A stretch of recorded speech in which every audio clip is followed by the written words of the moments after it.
ยังกุลพระติทาไรรัตนาผ่านแพ้วครูบาลักจัดรายการพระเกี่ยวเจ้าตังสามประการหมายมีพระพุทธพระธรรมพระสงฆ์อันเป็นสารณะที่เปิ่งของหมู่เฮาต่างหลายขอกราบไหว้สาบุญญาปารมีธรรมท่านอาจารย์ท่านพระครูอภิวัฒนวิกรมรองเจ้าคณะอำเภอดอยหล่อที่ ท่านผู้อำนวยการสถานีวิทยุมวลชนคลื่นสีขาวเพื่อชาวประชาเจ้าวาดวัดปักตางเจริญผู้ดำเนินรายการเสียงธรรมแสงอรุณและรายการอู้จาภาษา ขอสมานด้วยครับด้วยความเคารพพร้อมไปด้วยท่าน ในหู อาจารย์พระมหาเถระพระเถรานุเถระพระสังฆพระสงฆ์องค์สังฆเจ้าขอกราบไหว้สาบุญญาปารมีธรรมพระเดชพระคุณหลวงพ่อสุนทรธรรมานุโยกที่ปรึกษาเจ้าคณะอำเภอดอยหล่อเจ้าวาดวัดพระธาตุคงขาวขอกราบไหว้สาบุญญาปารมีธรรมพระเดชพระคุณหลวงพ่อสาธุกิจจานันท์เจ้าคณะอำเภอดอยหล่อเจ้าวาดวัดพระธาตุเจ้าดอยน้อยพร้อมไปด้วยพระสงฆ์องค์เน้นทุกรูปทุกองค์ด้วยความเคารพอย่างสูงสุดยิ่งครับผม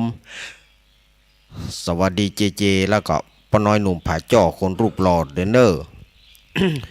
ผมขอกราบไหว้สาครูบาลักปัญโยนันท์เหมือนกันนะครับผม สวัสดี ผมขอกราบไหว้สาตุลุงนวลโครูปหล่อวัดสำเนียงอำเภอกับไหว้สาตุลุงนวลอำเภอเวียงหนองล่องเหมือนกันนะครับผม สวัสดีเนอร์ เก็บจะลืมจะเก็บแต่ตุลุงนวลเป็นอำเภอดอยหล่อเก็บไปขอบคุณตุลุงนวลอำเภอเวียงหนองล่องเหมือนกันนะครับผมนิมนต์โคบาลัก ใส่ทำเกียร์โล่นได้เลยครับผม ขอเจริญปอนคณะสัทธาญาติโยม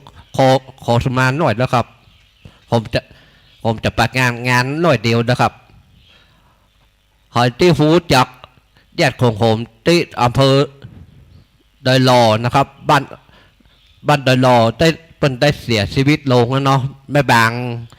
เมียประมูลเนเนาะเปิ้นแต่เสียได้ยินประเกณฑ์ว่าแต่เสียศพวันศุกร์คืนวันพันนี่แต่เป็นคืนทุดท้ายแล้วเนาะครับคืนวันศุกร์นี่แต่เป็นคืนทุดท้ายแล้วเนาะบ้านดอยหล่อใต้ตั้งเหนียวัดดอยหล่อเนาะตั้งเหนียดอยหล่อนะครับเรียกว่าเหนียดอยหล่อนะครับเปิ้นแต่เสียศพวันศุกร์เนาะคืนวันพันนี่แต่เป็นคืนทุดท้ายแล้วเนาะครับเมียป้นมูลในแยกของผมเนี่ยนะครับถ้าถอยแยกวันพันนี่แยกก็ไปดาครัวกับ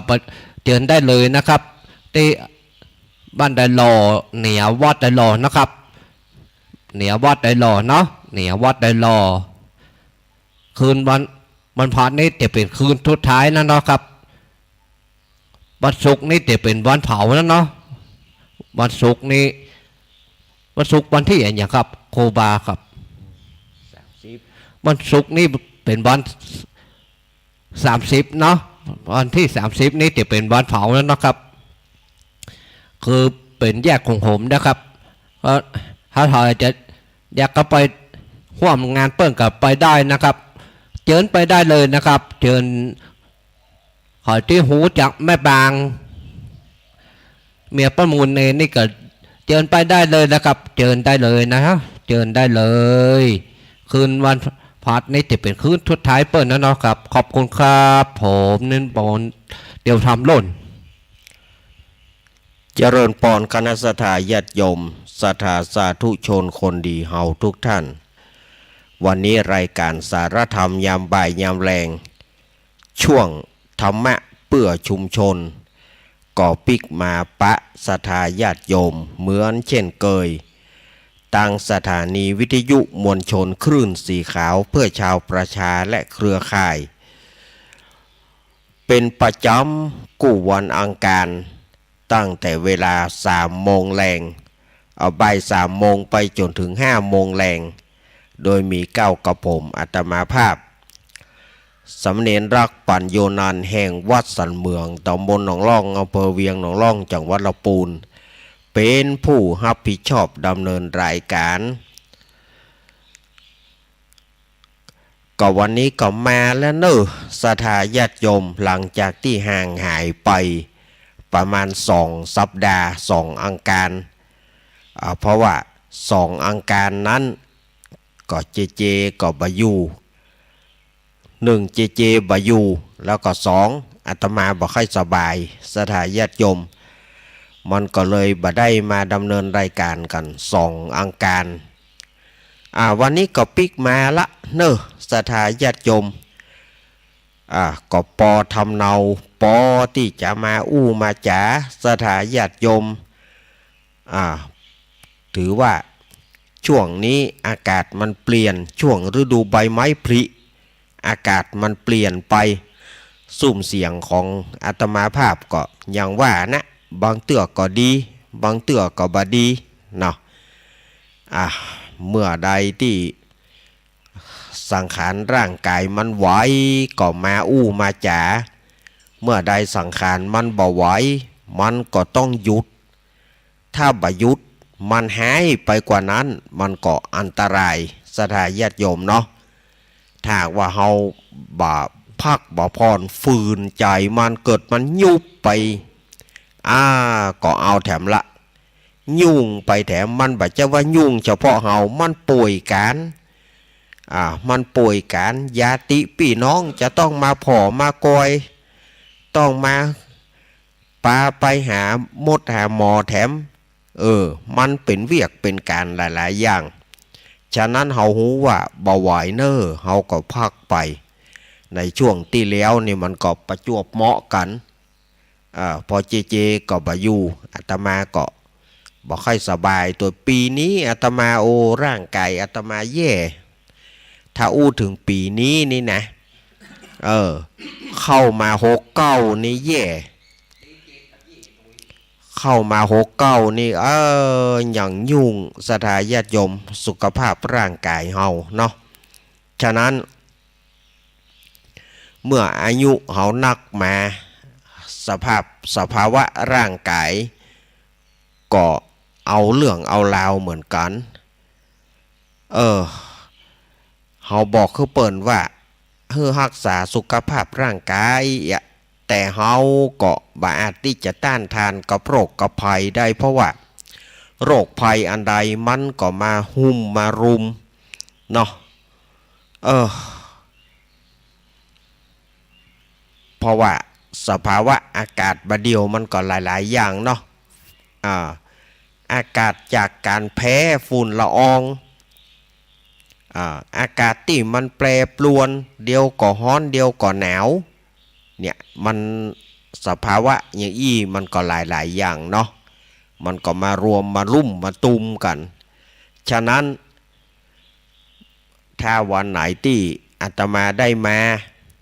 ก็มามาจ๋าบางทีก็ขาดหายไปเมื่อใดที่มันอาการมันดีขึ้นมาบ่เป็นหยังเฮาก็ดูต่างได้มาวันไหนที่อาการมันบ่ดีขึ้นมาอาจจะกะกะไอไปพ้องน่ะมันต้องมีหรอบางทีก็ไปก็กะกะไอไปถ้าเฮาจะจัดต่อไปถ้าช่วงที่เฮากะกะไอมันก็จะเป็นที่รำคาญศรัทธาญาติโยมที่เปิ่นฟังอยู่มันก็เป็นที่รำคาญศรัทธาญาติโยมมันตึงเปิ่นกับตึงเฮานะเฮาก็บ่ม่วนเวลาเฮาฟังอย่างไรอย่างที่เปิ่นมาดำเนินรายการเปิ่นไอเปิ่นอย่างเฮาก็บ่ม่วนใจต่างเปิ่นเฮาก็อินดูเปิ่นอย่างเฮามาจัดเนี่ยเปิ้นก็บางคนเปิ้นก็จะอินดูยังบ่พากันอาจารย์บางคนเปิ้นก็รำคาญมันบ่ดีมาจับมาเนี่ยหยังเนาะ อาการบดีมันจะจัดเนี่ยหยังมันก็มีทั้งทางบวกและทางลบ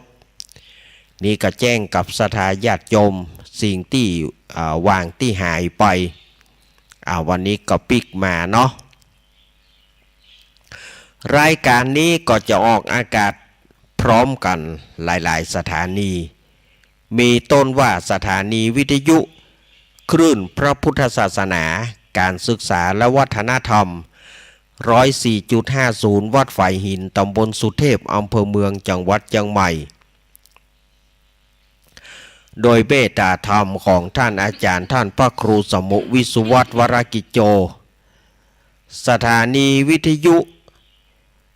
วัดพระบาทอุดมน้ำบ่อสาวา 88.5 เมกะเฮิรตซ์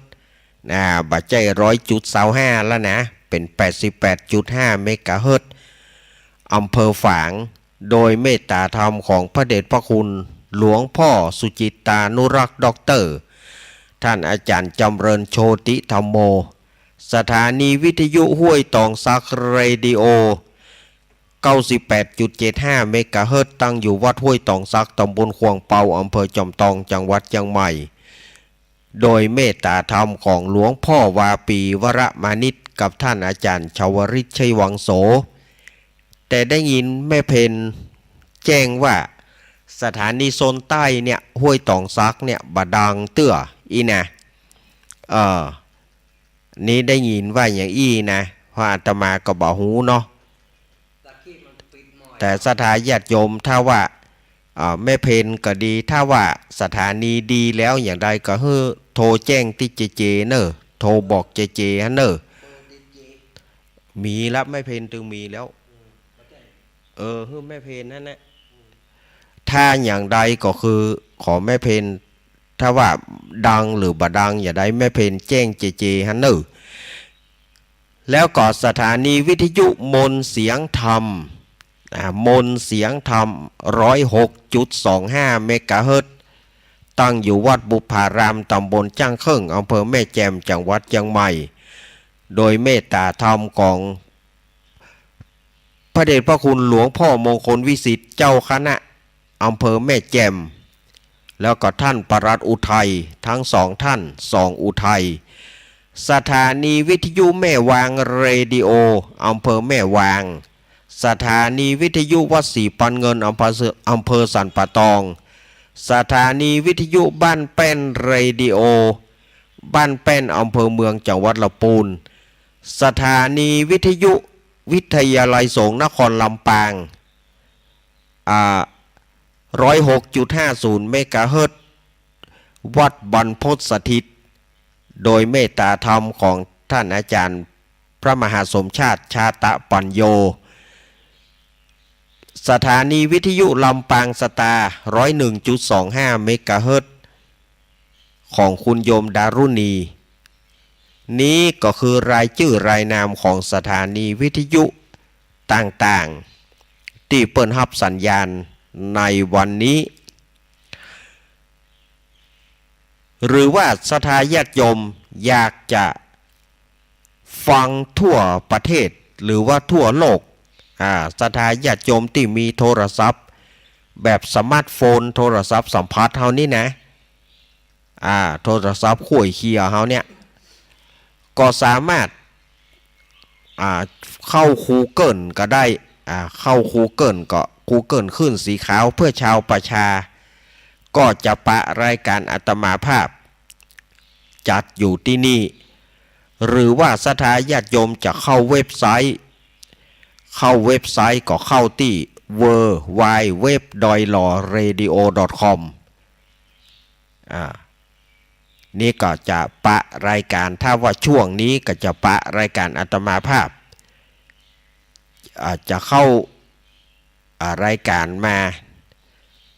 แล้วก็ศรัทธาญาติโยมก็จะได้มีโอกาสฟังกันบอกว่าจะอยู่จุดไหนตั้งใดก็ได้ฟังกันหรือว่าศรัทธาญาติโยมจะฟัง YouTube ย้อนหลังฟัง YouTube ย้อนหลังก็พิมพ์คือว่าวัดฝายหิน2ก็จะปะรายการอาตมาภาพก็คือย้อนหลังไปอันนี้ก็คือช่องทางต่างๆที่ศรัทธาญาติโยม สามารถจะฟังรายการของต่างคลื่นสีขาวเพื่อชาวประชาของเขาได้อยู่เมื่อใดสถาญาติโยมบัดได้ฟังช่วงนี้ไปฟังคืนหลังก็ตึงได้เนาะฟังคืนหลังก็ตึงได้มาปะกันวันนี้เป็นวันอังคารที่27มกราคมพุทธศักราช2569เดือน5เหนือเดือน3ใต้ออกมานี่9ค่ำวันนี้2529แล้วก็เดือน5ออก9ค่ำวันนี้เลข9มันโจรกันเนอะสถาญาติโยมเลข9มันโจรกันมันมาบวกกันเลข9มาบวกกันเนาะก็วันนี้9ค่ำแล้วตามฉลกเสียงโจกยกย้ายก็ยังเป็นวันบดีเด้อเนอะ9ค่ำโดนเสี้ยนพญาลามวันนี้ก็ยังถือว่าบ่ได้เตื้อยังเป็นวันมงคลบ่ได้เตื้อ9ค่ำโดนเสี้ยนพญาลามวันผูกรอวันผูก10ค่ำหาความงามบ่ได้โอ้ก็ยังทำการมงคลบ่ได้เตื้อนะมันจะไปได้เมื่อใดก็คือวันพัดพุ่นเนอ11ค่ำขี้ไร้เกิดเป็นดีวันพัดแล้ววันเสียประจำเดือนก็คือติดกับจันทร์วันเสียประจำเดือน5เดือนเกียงเดือน5เดือน9เสียติดกับจันทร์ก็ถือว่าท่านที่จะทำการมงคลต่างๆก็คือวันฮือพวกเนออดใจวันพัดพวกเนอวันฮือกันเนาะก็ถูกแล้วหรอวันพัดอดเอาแหม2วันก้อยทำการมงคลต่างๆแต่ส่วนมากเดือน5นี่บ่ค่อยมีงานมงคลอย่างเท่าใดคนแต่ก่อนเปิ้นถือว่านกบ่แปลงหางเดือน5นี่นะมันเป็นเดือนกี่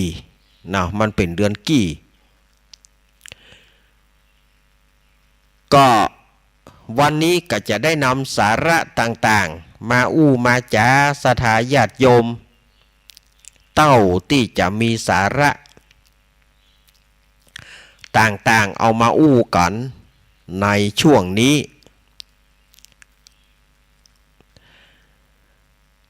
วันนี้เป็นปลายเดือนมกราคมแหม4วันจะหมดละเดือนมกราคมต่อไปก็จะเข้าเป็นเดือนกุมภาพันธ์เดือนกุมภานี้ก็มี28วันสถาญาติโยมเดือนกุมภานี่ก็จะเริ่มวันติดนี่แหละเนี่ยเนาะวันติดนี่แล้ววันติดเป็นวันที่1วันเดือนเปงนั่นจะเป็นวันที่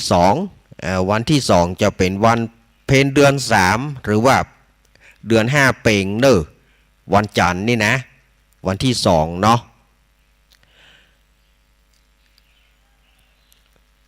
มาฆปูจาปีนี้เลื่อนไปมาฆปูจาปีนี้เลื่อนไปเพราะว่ามันเป็นอธิกมาศเดือน8 2 หนหรือว่าเดือน10 2เตื้อเมื่อมันเป็นเดือน8 2 หนหรือว่าเดือน10 2เตื้อเนี่ยมันก็จะเลื่อนไปจากเดือน3เดือน5นี่จากเดือน5นี่มันก็จะไปเป็นเดือน6เปงเป็นวันมาฆปูจาวิสาขปูจาจากเดือน8เปงก็จะเป็นเดือน9เปงมันจะเลื่อนไปเนาะวิสาขะกับมาฆปูจานี่มันก็จะเลื่อนไปตามนี้นะอาสาฬหปูจาก็จะไปเป็นเดือน8หลังหรือว่าเดือน10หลังอาสาฬหปูจาอันนี้ก็แจ้งกับสถาญาติโยมว่าปีนี้มาฆปูจามันอย่างไปปุ้นก่อนนะอาจารย์วันที่3มันอย่างไปวันที่3พวกกันนะ3มีนาก็เพราะว่ามันปีนี้มันเป็นอธิกมาศเดือน12เตื้อนั่นนะ มันก็เลยเลื่อนไปเลื่อนออกไปเลื่อนออกไปถ้าปีไหนที่มันบ่มีอธิกมาศมันเป็นเดือน10เดือนเดียวมันก็จะมาเดือน8มาคาปูจาก็จะเป็นเดือน5เปงวิสาขปูจาก็จะมาเป็นเดือน8เปงอันนี้เป็นต้นแต่โดยปีนี้มันเป็นอธิกมาศมันก็ต้องเลื่อนไปตามนั้นอย่างว่าวัดพระธาตุดอยน้อยวัดพระธาตุหาริปูนใจเหล่าปูนแล้วก็หลายวัดที่เปิ้นทำบุญเดือน8เปงก็ประเพณีของเปิ้นก็คือ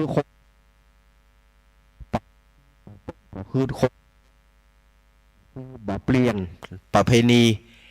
อย่างว่าวัดพระธาตุดอยน้อยวัดพระธาตุหาริพูนชัยก็ประเพณีเปิ้นก็คือคงเดิมเดือน8เปงแต่ว่ามันบัดใจวันมาครับวันวิสาขบูชาเพราะวิสาขบูชามันจะเลื่อนไปนี่ศรัทธาญาติโยมบางคนก็ว่าแล้วประเพณีอย่างวัดพระธาตุเจ้าดอยน้อยวัดพระธาตุหาริพูนชัยเปิ้นเลื่อนก็ประเพณีบ่เลื่อนคงเดิมแต่ว่าวิสาขะมันก็จะเลื่อนไปปีหน้ามันก็จะปีกมาเดือน8เปงปี70พุ่นนะ70มันก็จะปีกมาเดือน8เปงเหมือนเก่าเหมือนหลังนี่ก็แจ้งกับศรัทธาญาติโยมอันนี้แจ้งกับศรัทธาญาติโยมต่างหลายว่ามันเปลี่ยนกันไปอย่างอี้เนาะปีนี้เข้าพรรษาเดือน10หลังปุ่นเนอร์เดือน8หลังปุ่นนะวันอาสาฬหบูชาปีนี้มันจะตรงกับวันพุธวันพุธที่29กรกฎาคมมันจะไปตรงกับวันพุธที่29กรกฎาคมเป่งพุธจะไปได้ปุ่นเนอร์29ปีนี้นะปีนี้จะไปได้วันนั้นวันพุธที่29กรกฎาจะไปเป็นวันเป่งพุธปีนี้ส่วนวันที่30กรกฎาก็จะเป็นวันเข้าพรรษาของตุเจ้าพระเนนตุเจ้าพระเนนก็จะได้จำพรรษากันเนี่ยอันนี้ก็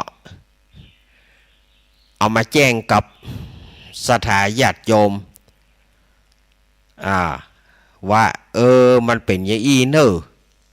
มันเป็นอย่างอี้เนอะอีนะก็จะได้นำเอามามาจากันไว้บางคนถามว่าวันมาฆบูชาเนี่ยมันเกี่ยวกับพุทธศาสนาอย่างไรท่านอาจารย์อาตมาภาพก็จะได้มีโอกาสเอามาเล่าให้กับศรัทธาญาติโยมไว้ก่อนเผื่อเตื้อใดเผื่อมันใกล้มาเฮาอาจจะบ่ได้มาจัดกาหรือว่ามันขัดข้องอย่างใดเฮาก็ว่าไว้ก่อนนะวันมาฆบูชาตรงกับเพ็ญเดือน3ตรงกับเพ็ญเดือน3หรือว่าเดือน5เหนือเฮานี่นะเดือน5เปงเฮาเนี่ยแต่ปีนี้มันเป็นอธิกมาศมันก็เลื่อนออกไปวันมาฆบูชาเนี่ยก็คือมีเรื่องเล่ากันว่าในสมัยนั้น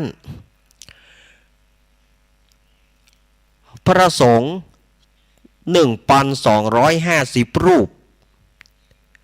ไปประชุมกันที่วัดเวลุวันในกรุงราชคฤห์นี่นะวัดเวลุวันหรือว่าวัดป่าไผ่เขาฮ้องกันง่ายๆวัดป่าไผ่เพราะว่าเป็นสวนไม้ไผ่เป็นป่าไผ่ของพระเจ้าพิมพิสารได้ถวายได้สร้างเป็นวัดถวายพระพุทธเจ้า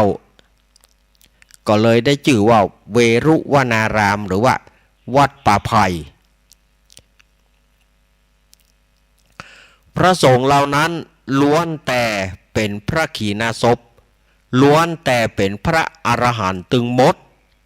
ไปประชุมกันเข้าวัดป่าไผ่ไปโลโดยบ่ได้นัดหมายกันอยู่ๆก็มีใจค่ายไปเอาง่ายๆเนาะภิกษุตั้งหลายเนี่ยมีใจค่ายไปที่วัดป่าไผ่ก็เลยปากันไปกันโดยบ่ได้บาหูกำกันนะตัวหนึ่งก็ค่ายไปตัวหนึ่งก็ค่ายไปก็เลยไปปะกันที่วัดป่าไผ่แห่งนั้นพระสงฆ์เหล่านั้นล้วนแต่บวชด้วยภิกขุอุปสัมปทาก็คือพระพุทธเจ้าเปิ้นบวชเธอโดยกล่าวว่าเธอจงเป็นภิกษุมาเถิดนั่นนะเปิ้นเฮาว่าบวชแบบเอหิภิกขุอุปสัมปทาพระพุทธเจ้าบวชเธอเองในครั้งนั้นพระพุทธเจ้าเปิ้นก็ได้แสดงโอวาทปาติโมกข์อันเป็นหัวใจสำคัญของพุทธศาสนาเฮาแล้วพระพุทธเจ้าเปิ้นก็เลยปลงสังขารว่าอีก3 เดือนในวันวิสาขบูชาเฮาตถาคตจะดับขันปรินิพพานแห่ง3 เดือนนั้นเพราะว่าพญามารคอยก็จะมาจ้องมาบอกพุทธเจ้าพระพุทธเจ้าเฮ้ยบัดถ้าอยู่เมินนะอายุ80ละตาย พญามารนี่มันก็บดีนะเนาะมาคอยให้พุทธเจ้าปรินิพพานตายเถอะพุทธเจ้าตายอยู่อย่างเมินอยู่เป็นตุกลูกตุกหลานอยู่เป็นตุกสถาอยู่เป็นตุกเจ้าพระนายไปอยู่อย่างแหมอายุ80แล้วอย่างเงี้ยอย่างได้แถมตายโว้ยตายเหรอขจายฟังโปงสังขารเหรอตายเลยพระพุทธเจ้าเปิ้นก็เลยบอกว่าเฮาตถาคตจะปรินิพพานอีก3 เดือนก็คือวันวิสาขบูชาเปิ้นจะได้ล่วงลับดับขันไปอันนี้คือใจความต่างๆของคำว่าวันมาฆบูชาเนาะพระพุทธเจ้าเปิ้นก็แสดงโอวาทปาติโมกข์อันเป็นหัวใจสำคัญของพุทธศาสนาของเฮาถือว่าเป็นวันพระใหญ่แต่ส่วนมากเฮาตั้งหลายมองบ่หันความสำคัญของวันสำคัญอย่างเฮาก็ตั้งเฮานี่มันคิดว่าส่วนมากเนี่ยนะ99.99เนี่ยนะจะไปคิดว่าวันพระใหญ่ก็คือเข้าพรรษาออกพรรษาเนี่ยแต่ความจริงอย่างวันมาฆบูชาเนี่ยก็บ่แพ้กันวันมาฆบูชาวันวิสาขบูชาวันหัตถมีบูชาก็บ่แพ้ก็คือวันศีลใหญ่วันพระใหญ่เหมือนกันแต่เฮาบ่ค่อยหูเพราะว่าส่วนมากก็บ่หันความสำคัญเท่าใดคิดว่าเป็นวันธรรมดาแต่ความจริงเป็นวันพระใหญ่ปอๆกันนะบอกว่ามาฆวิสาขอัฏฐมีบูชาก็เป็นวันสำคัญเป็นวันพระใหญ่นั้นแจ้งกับศรัทธาญาติโยมว่าจะไปละการทำบุญจะไปละการทำบุญทำกุศลนี้วันมาฆบูชานี่ก็ได้ว่าไปแล้วเนาะต่อไปวันวิสาขบูชาวันวิสาขบูชานี่ก็มาถึงตามที่พระพุทธเจ้าเปิ้นว่าเปิ้นได้ปลงสังขารเอาไว้วันวิสาขบูชาก็เป็นวันที่พระพุทธเจ้าประสูติก็คือเกิดก็เดือน8 เพ็งเนี่ยนะได้ตรัสรู้สัมมาสัมพุทธเจ้าก็ในวันเดือน8 เพ็งเนี่ยเมื่ออายุ35 ปีแล้วก็ปรินิพพานหรือว่าตายพระพุทธเจ้าตายก็คือวันเดือน8 เพ็งเนี่ย อ่าตอนนั้นพระชนมายุ80เปิ้นก็เลยเรียกว่าทั้ง3อย่างเนี่ยมันมาบรรจบมันมาประจบเกิดกับวันนี้ตรัสรู้กับวันนี้ปรินิพพานกับวันนี้ก็เลยเป็นวันวิสาขบูชาวันวิสาขบูชาที่พระพุทธเจ้าประสูติตรัสรู้ปรินิพพานตามที่พระพุทธเจ้าเปิ้นว่าไว้ว่าอีก3เดือนเนี่ยเฮาจะปรินิพพานแล้วก็คือมาถึงเดือน8เปงนี้อันนี้ก็วันพระใหญ่แถมวันหนึ่งนะวันพระใหญ่เหมือนกันแต่ปีนี้มันจะไปตรงกับเดือน9เปงบุญอย่างที่อาตมาว่านี่นะดูว่ามันจะเป็นวันอาทิตย์ก็หาปีนี้เนาะดูว่ามันจะเป็นวันอาทิตย์ที่ตะไหนที่29มิถุนาก็น่าจะเป็นอย่างนั้น29มิถุนาเนี่ยน่าจะเป็นอย่างนั้นนะเนี่ยศรัทธาญาติโยมมันก็พัดเปลี่ยนหมุนเวียนกันไป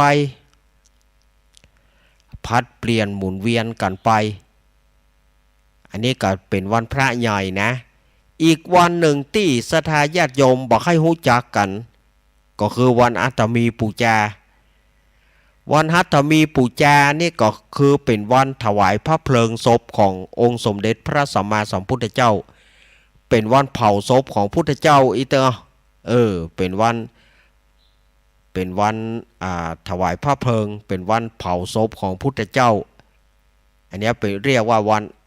หัตถมีปูชาแต่คนส่วนมากจะบ่รู้จักวันนี้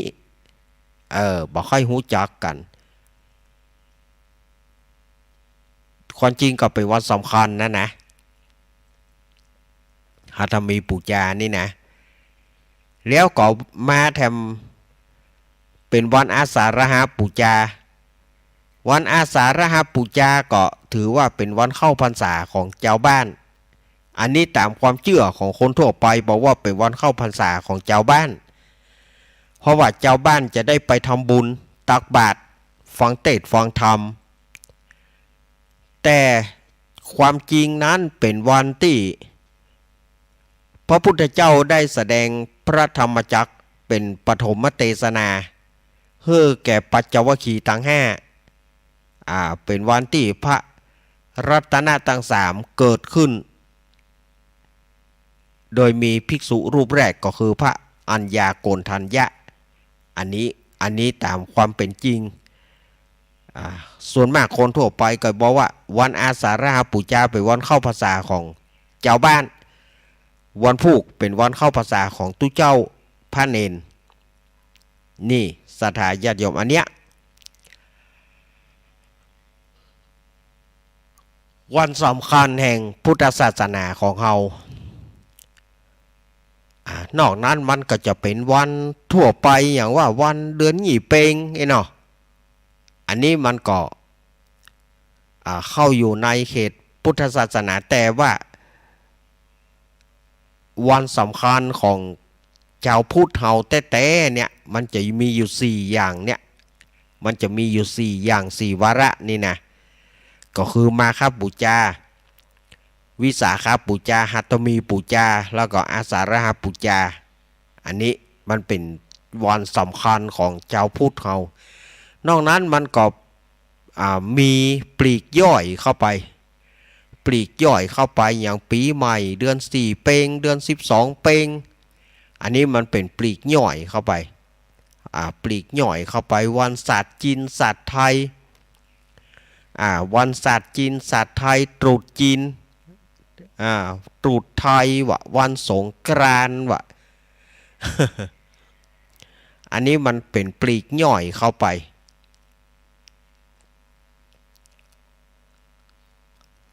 เป็นปลีกย่อยเนาะอันนี้ก็แจ้งกับศรัทธาญาติโยมเฮาได้พอที่จะให้ศรัทธาญาติโยมได้เข้าใจกับว่าวันสำคัญมีอย่างอีกะเป็นวันพระใหญ่รุ่นนี้นะ ส่วนมากคนเหนือเฮาหรือว่าหลายบ้านก็หันว่าเป็นวันพระธรรมดากะมาค่าบูชาก็วันพระธรรมดานี่กะแต่ความจริงเป็นวันพระใหญ่นะเป็นวันพระใหญ่เป็นวันสำคัญของพุทธศาสนาตามที่อาตมาได้แจ้งมาให้ศรัทธาญาติโยมได้ฟังกันตะเกียความเป็นมาเป็นไปของมาฆปูจาก็ดีวิสาขปูจาก็ดีหัตถมีปูจาก็ดีอาสาฬหปูจาก็ดีอาตมาก็ได้นำมามาจ๋าศรัทธาญาติโยมเพื่อว่าเป็นการย้ำเตือนกันไว้ก่อนย้ำเตือนกันไว้ก่อนว่ามันจะมาถึงนะแต่ปีนี้มันก็เลื่อนไปแถมเดือนหนึ่งเนาะ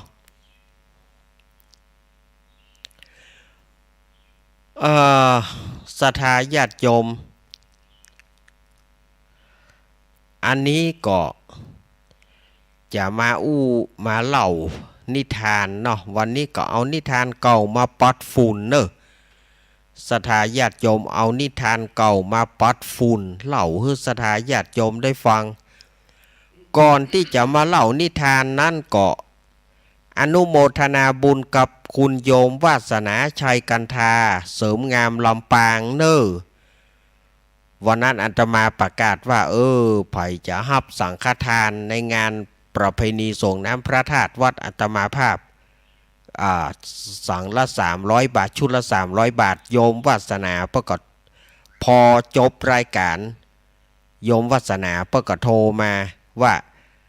โยมวาสนาขอฮับ12เด้อ300 บาทอนุโมทนาบุญกับโยมวาสนาชัยกันทาเสริมงามเนออันนี้เปิ้นฮับปฐมมาเลิกนี่ก็เชิญชวนคณะศรัทธาญาติโยมเนิ่งงานวัดอาตมาภาพวัดสันเมืองตำบลหนองล่องอำเภอเวียงหนองล่องจังหวัดลำพูนก็จะได้จัดงานประเพณีส่งน้ำพระธาตุเจดีย์พบโชคบุญทวีสลีสันเมืองศรัทธาญาติโยมอยากจะมาร่วมกินร่วมทานกันก็น้อมเชิญเจริญปอนหรือว่าท่านผู้ใดมีจิตศรัทธาอยากจะร่วมเป็นสังฆทานอยากจะทำบุญอยากจะเป็นเจ้าภาพสังฆทานก็ชุดละ300 บาทเนอสำหรับท่านที่จะรับเป็นเจ้าภาพสังฆทานหรือว่าให้หอมกันก็ได้5-6 หลังคาเข้าสั่งก็ได้ศรัทธาญาติโยมเนาะบางทีปัจจัยบ่ค่อยมีก็ให้หอมกัน5-6 หลังคากะ10 หลังคากะเอามาหอมกันให้มันพอได้สั่งหนึ่งก็ยังดีเนาะถือว่าได้ร่วมทำบุญกันหรือว่าศรัทธาญาติโยมจะเป็นเจ้าภาพเองก็ได้แจ้งที่อาตมาเนอ0892140135และ0837611775 2 เบอร์นี้นะ2 เบอร์นี้ศรัทธาญาติโยมก็สามารถแจ้งรายการต่างๆหรือว่าศรัทธาญาติโยมอยากจะรับเป็นเจ้าภาพโฮงตาลอยากจะรับเป็นโฮงตาลเข้าโฮงตาลของหวานโฮงตาลของกินต่างๆโฮงตาลอาหารการกินต่างๆก็แจ้งอาตมาได้อาตมาก็จะได้เอาไปแจ้งประธานแม่บ้านแจ้งประธานแม่บ้านผู้ช่วยพรพาคำอ้ายหรือว่าผู้ช่วยก้อยผู้ช่วยก้อยก็จะได้ประชาสัมพันธ์ให้กับศรัทธาญาติโยมไปว่าวันที่นั้นวันงานนะเปิ้นจะมีการร่วมทำบุญเปิ้นจะมาเลี้ยงโฮงตาลนั่นผู้ช่วยก้อยก็จะได้จัดการตามเป้าประสงค์ของศรัทธาญาติโยมเนาะอันนี้ก็ศรัทธาญาติโยมก็สามารถแจ้งได้ที่อาตมาภาพวันที่1 เมษายนประเพณีส่งน้ำพระธาตุเนาะวันที่1 เมษายน วันที่1 เมษายนนี่ก็69ตรงกับวันพุธพอดีเนาะวันที่1 เมษายน69ตรงกับเดือน7เหนือขึ้น14ค่ำตรงกับเดือน7เหนือขึ้น14ค่ำพร้อมว่าเป็นวันพุธงานประเพณีส่งน้ำพระธาตุก็เชิญชวนคณะสัตยาญาติโยมบ้านใกล้เฮือนเคียงหัวระเบียงติดต่อกันบอกต่อๆกันไปไปจะมาห่วมทำบุญก็มาเอี่ยวมาแหวงกันก็น้อมเชิญเจริญพรมาสละสลงน้ำพระธาตุมาสละสลงน้ำพระธาตุตลอดทั้งวันเชิญชวนคณะสัตยาญาติโยมอันนี้ก็อาตมาก็บ่ค่อยรบกวนบ่อยากจะรบกวนสัตยาญาติโยมแต่ว่าถ้าหาว่าเขาบอกสัตยาญาติโยมก็อย่าว่าโอ้มีการมีงานพอบอกกันพ้องเนี่ยอย่างใดก็บ่ดีเนาะก็แจ้งกับสัตยาญาติโยมนั้นนะแจ้งสัตยาญาติโยมมันมีการงานสัตยาญาติโยม มันมีการงานนะจากปล่อยหลวงแล้วมาจะมาจับใส่ประเพณีทำละประเพณีแล้วจับปีใหม่ทำแล้วถ้าอีล่ำไปเหลือได้นะสัทธาญาติโยมว่าการงานหมุนเวียนพัดมนวินพัดมนวินกำเดียวก็จะเผียวงานนั้นกำเดียวก็จะเผียวงานนี้พัดมนไปอยู่หั่นน่ะบึกก็พัดซ้ายบึกก็พัดขวาบึกก็พัดมนวินสัทธาญาติโยมนี่ก็แจ้งกับสัทธาญาติโยมเฮาอาตมาก็จะประชาสัมพันธ์ไปเรื่อยๆนะประชาสัมพันธ์ไปเรื่อยๆสำหรับสัทธาญาติโยมถ้าจะเป็นเจ้าภาพสังฆทานก็ดีเจ้าภาพโฮงทานก็ดีอาตมาก็จะฮับไปจนถึงวันที่30 มีนาเนาะอาตมาจะฮับจนถึงวันที่30 มีนาคมตะอันเพราะว่า31นี่เขาก็จะต้องได้จัดห้างดาเพื่อตู้เจ้าพระนายเปิ้นมาเขาก็จะได้จัดห้างดาก็มันก็จะจับกันพอดีเนาะตะเกียอาตมาภาพจะได้เล่านิทานให้กับสัทธาญาติโยมก็เป็นนิทานเก่าที่เอามาเล่าใหม่นะเป็นนิทานชาดกในเรื่องเวรุกะชาดกเรื่องเวรุกะชาดกเนี่ยก่อนในสมัยพุทธกาลเนาะในสมัยพุทธกาลพระพุทธเจ้าก็ได้เล่าเรื่องนี้ให้กับภิกษุต่างหลายได้ฟังกันว่าในชาติก่อนของพระองค์เนี่ยพระองค์ได้เป็นพระฤาษีได้เป็นดาบสเนาะได้เป็นพระฤาษีมีบริวาร500 รูป500ตนมีบริวาร500 ตนหนึ่งในจำนวน500เนี่ยก็มีพระฤาษีตนหนึ่งพระฤาษีตนนี้จะมีนิสัยค่อนข้างดื้อ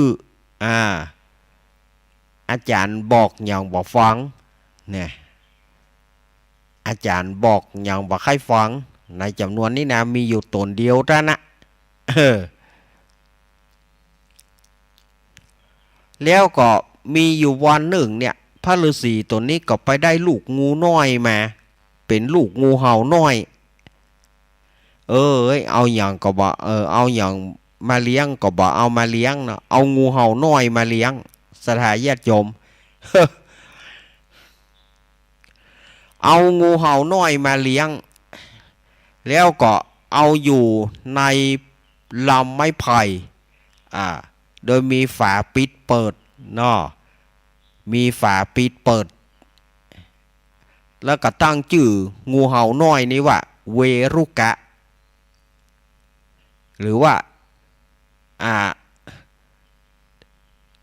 ลูกไม้ไผ่เอาง่ายๆเนาะถ้าแปลไปก็คือลูกไม้ไผ่เนาะเวรุกะนี่นะ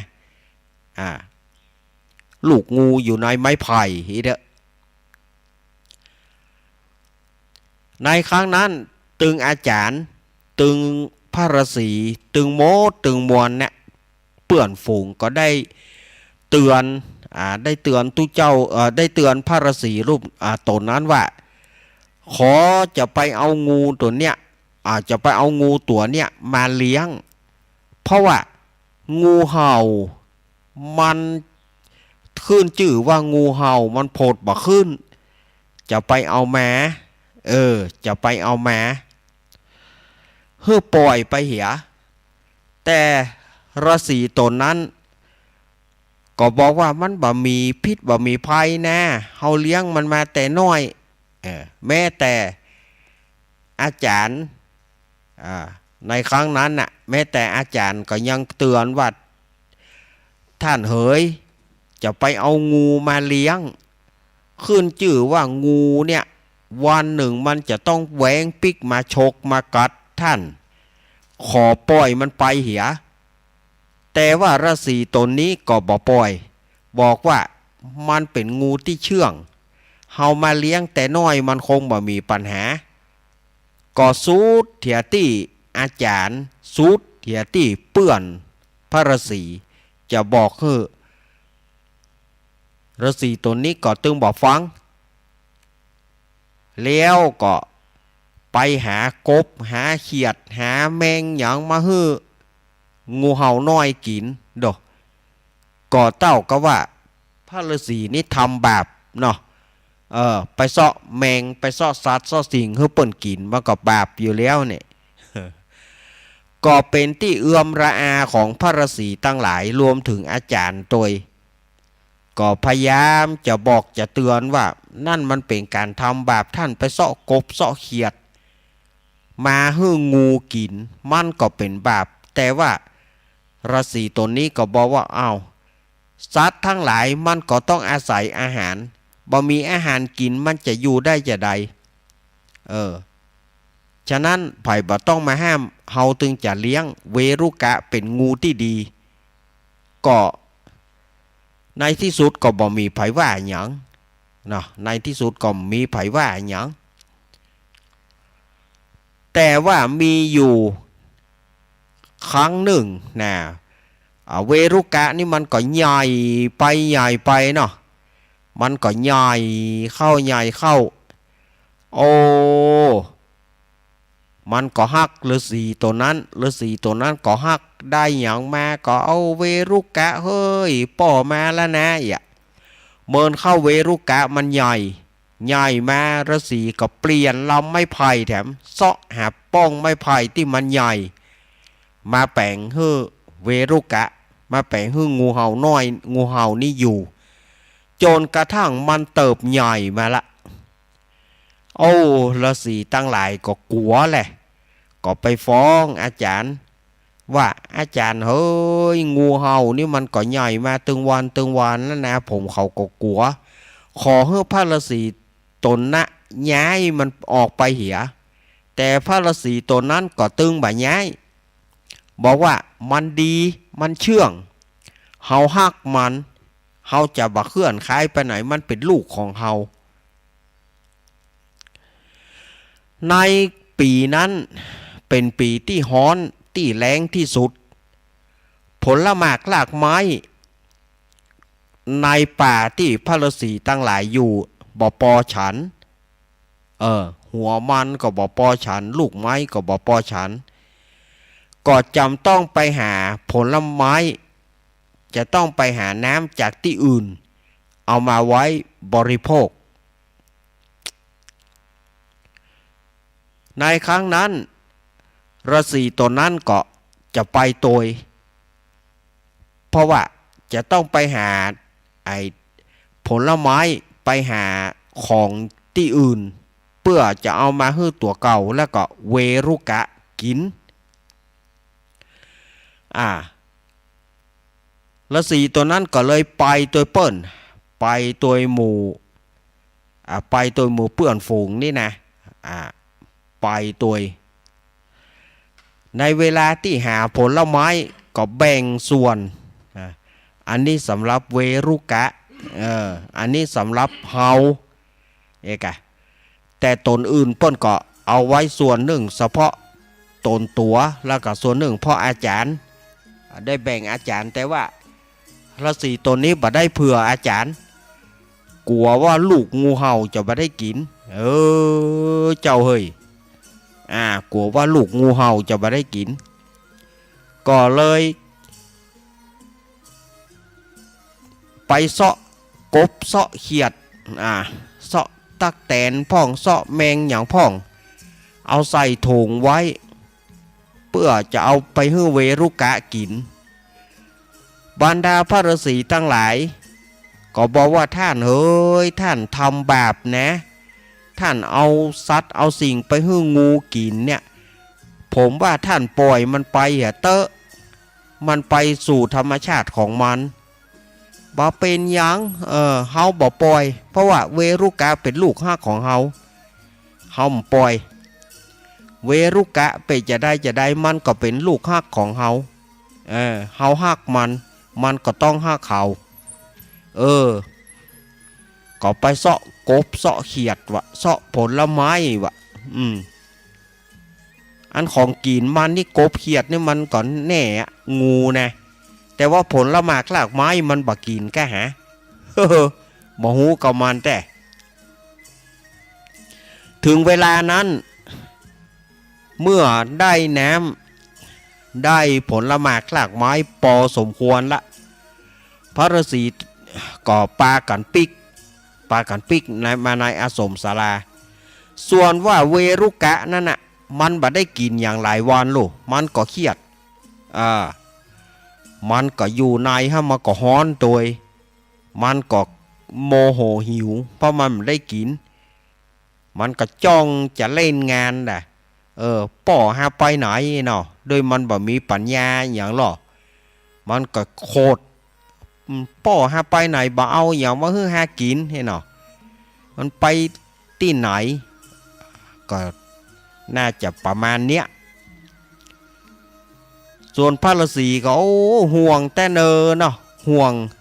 เวรุกะกลัวมันบ่ได้กินก็ไปหากบหาเขียด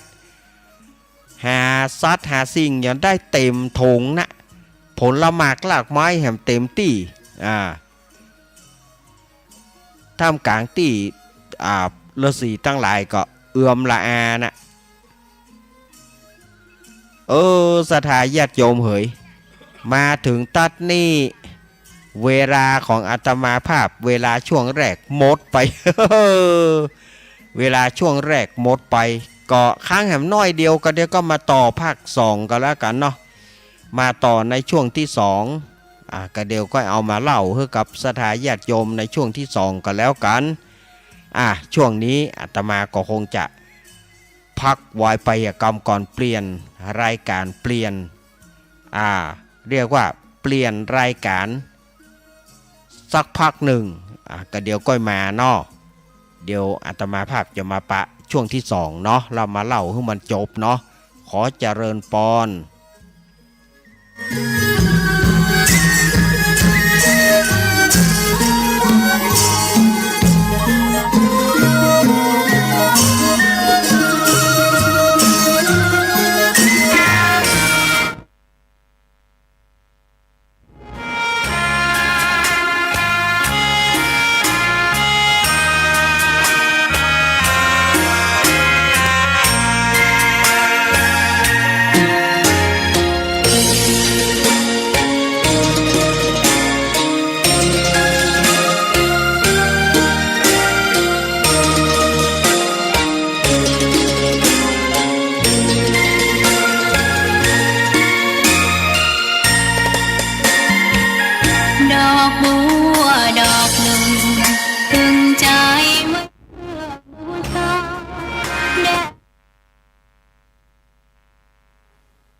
ขณะนี้ท่านกำลังฟังสถานีวิทยุกระจายเสียง FM 104.5 เมกะเฮิรตซ์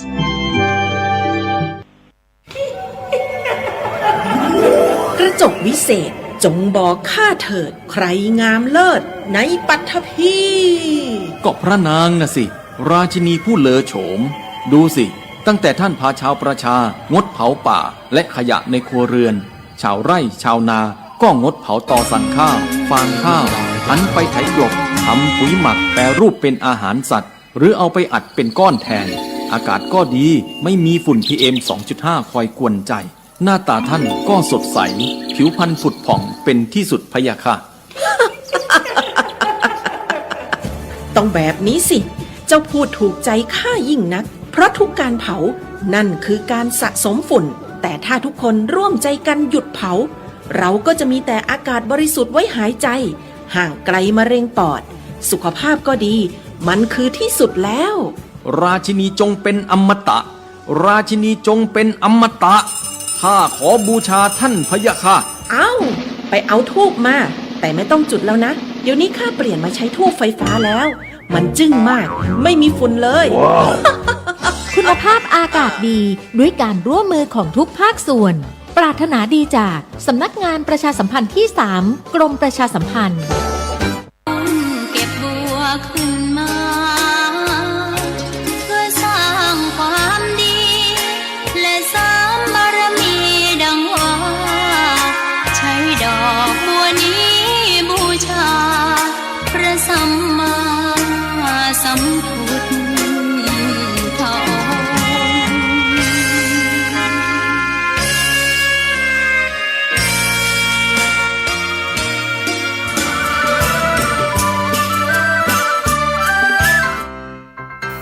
น้องๆหน้าหนาวนี้ไปแอวเหนือเฮาพักที่นี่บ่รีสอร์ทนี้ดีขนาดมีเครื่องทำน้ำอุ่นระบบแก๊สเอาไว้ให้พร้อมแต่ก็ต้องระวังเนอะเครื่องทำน้ำอุ่นระบบแก๊สมีคนตายมาหลายรายแล้วจะอั้นเลยกะอ้ายก็นึกภาพเอากะเปิดเครื่องทำน้ำอุ่นระบบแก๊สในห้องน้ำถ้าบ่มีพัดลมดูดอากาศการหมุนเวียนของออกซิเจนมันจะดีได้จะใดในเมื่อการเผาไหม้บ่สมบูรณ์ก็เกิดการสะสมแก๊สคาร์บอนมอนอกไซด์สูดดมเข้าไปมันจะไปจับกับเม็ดเลือดแดงและทำให้เม็ดเลือดแดงจับกับออกซิเจนได้น้อยลงเมื่อออกซิเจนเข้าไปถึงปอดก็จะย่าให้คลื่นไส้เมาหัวหายใจยากจนถึงขั้นเป็นลมแล้วก็ตายได้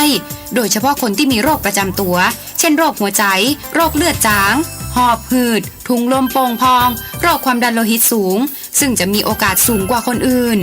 น่ากลัวขนาดเนาะมันก็บ่ถึงขนาดนั้นถ้าหากรู้วิธีคือถ้าอาบน้ำด้วยเครื่องทำน้ำอุ่นระบบแก๊สบอดี้อาบเกิน10 นาทีจะต้องเปิดพัดลมระบายอากาศหรือให้อากาศถ่ายเทได้ดีอันนี้ก็จะช่วยได้นักถ้าหมู่เฮาแค่หูข้อมูลเพิ่มเติมโทรสอบถามได้ตีกลุ่มสื่อสารความเสี่ยงและพัฒนาพฤติกรรมสุขภาพสำนักงานป้องกันควบคุมโรคที่1เชียงใหม่053-140-774-6หรือสายด่วน1422จนเครียดกินเหล้าจนเครียดกินเหล้าจนเครียดกินเหล้าจนเครียดกินเหล้าจนเครียดกินเหล้าจนเครียดกินเหล้าก็เลยยิ่งก็เลิกสิเหล้าอ่ะจนเลิกเหล้าเลิกจนเริ่มต้นเข้าพรรษานี้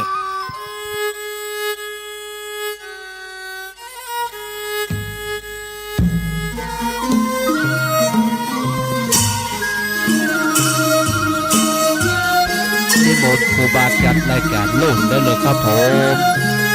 เอาแล้วศรัทธาญาติโยมสาธุชนต่างหลายก็มาถึงช่วงที่2ของรายการสาระธรรมยามบ่ายยามแรงช่วงธรรมะเพื่อชุมชนก็โดยมีตนตัวอาตมาภาพสามเณรรักปัญโยนันท์มานั่งนั่งจ่าศรัทธาญาติโยมช่วงที่2ของรายการก่อนที่อาตมาจะเข้ารายการนี้ก็โยมวาสนาเปิ้นก็โทรมาว่าเปิ้นฮับ4สังเปิ้นฮับเป็น4สังก็ทีว่าเปิ้นฮับ1ชุดเอาประมาณเปิ้นฮับ4ชุด 4 ชุดก็เป็นปัจจัยอยู่ 1,200 บาท ขอสาธุสาธุสาธุอนุโมทนาเนอตึงแม่ทองเครือชัยกันทาแล้วก็พี่สาวหลานบ่าวเปิ้นตุยนะคุณโยมวาสนาชัยกันทาเสริมงามลำปางเปิ้นฮับรวมก่อนหมด4 ชุด 1,200 บาทแล้วก็เปิ้นถวายอาตมาทำรวมกันเป็น 1,500 บาทรวมกันเป็น 1,500 บาทอนุโมทนาเนอขอบคุณโยมวาสนาเนาะอาตมาภาพก็จะได้นำนี้ไปแจ้งกับพ่อหลวงบ้านแล้วก็เฮ้เปิ้นได้ประกาศอนุโมทนาบุญเนาะตะกี้นี้อาตมาเล่านิทานค้างไว้ส่วนว่าพระฤาษีก็ได้ปิกมาพร้อมกับไล่เก็บกบเก็บเขียดตำลายต่างนั่นนะเพื่อห่วงลูกหรอห่วงลูก แต่ลูกเป็นงูส่วนเวรุกะงูเห่านะมันก็ดิ้นเนาะมันฮ้อนอย่ามันอยู่ในมันอุดอู้มันฮ้อนแล้วมันบ่ได้กินอย่างหลายวันน่ะมันก็คงจะเครียดเนาะส่วนฤาษีตัวนั้นกับ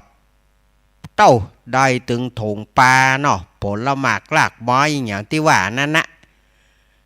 ได้กบได้เขียดได้จักแตนตัวได้หยังตัวเพื่อจะเอามาฮื้อลูกงูเปิ่นนั่นนะมาถึงก็บ่ห่วงอย่างละโอ้เวรุกะลูกป้อมาแล้วอีหล่อป้อมาแล้วเวรุกะจ๋าป้อมาแล้วดูป้อได้อาหารการกินมาอย่างนักทีเดียวเหรอป้อได้อาหารการกินมาอย่างนักทีเดียวมาแล้วเนอเหรอ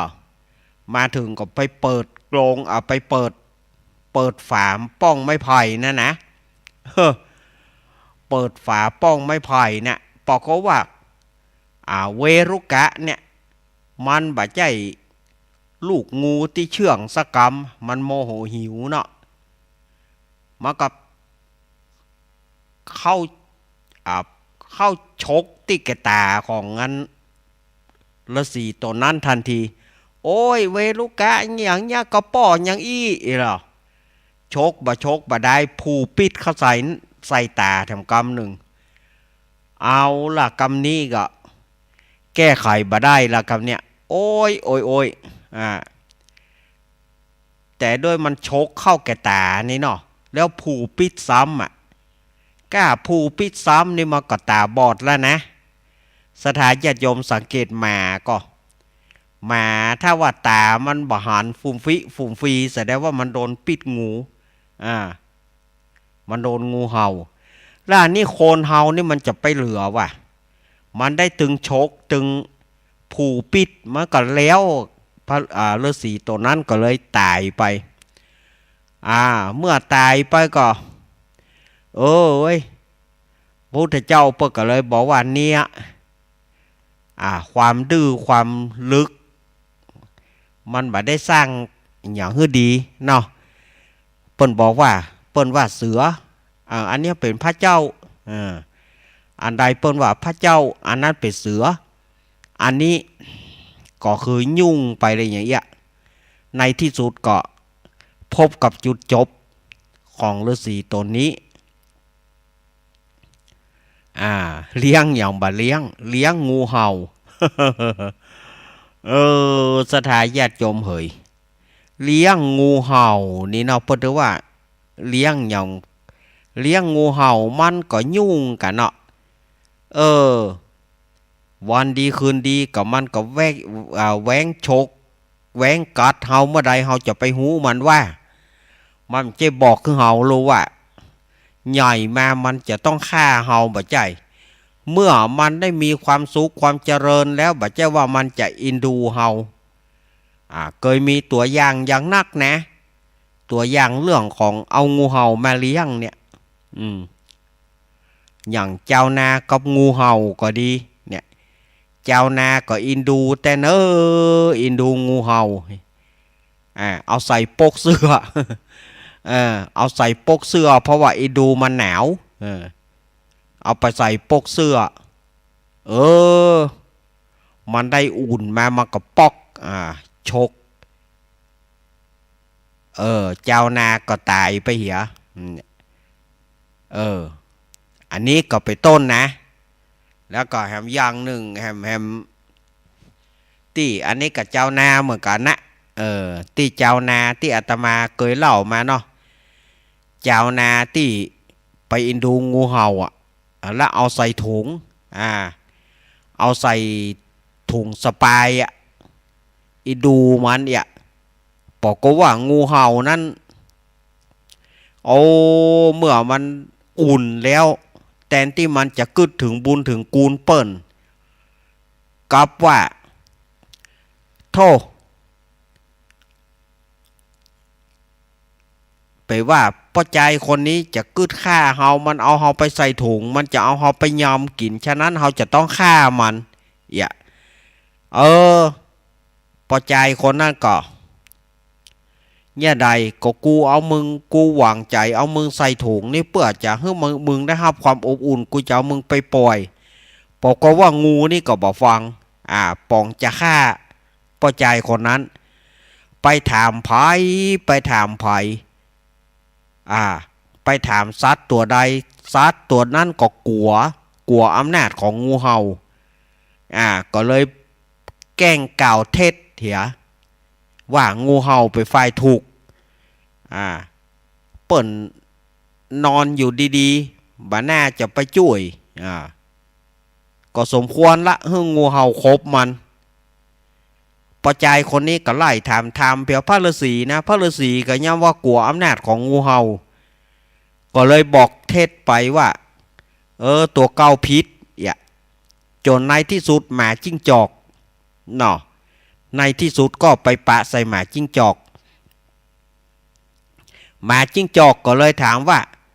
เอาเรื่องมันมาเป็นเรื่องความเป็นมาเป็นไปเป็นจะใดงูเห่านี่มันก็บอกว่าข้าเข้านอนอยู่ในถุงดีๆป้าใจคนนี้กับจะฆ่าเนาะก็เลยถามป้าใจคนนั้นป้าใจคนนั้นก็เล่าให้ฟังตั้งแต่ต้นจนจบแต่งูเห่าตัวนั้นก็ได้บอกว่ามันเข้าในถุงมันเข้านอนอยู่ในถุงใบนี้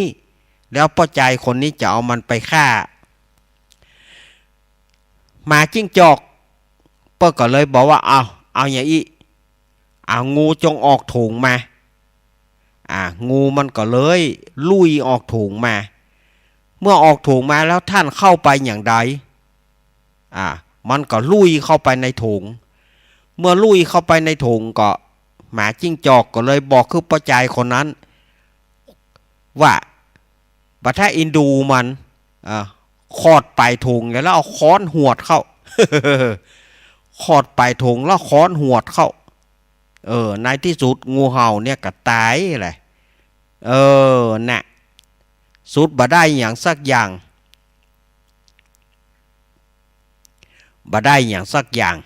สถาญาติโยมสาธุชนทั้งหลาย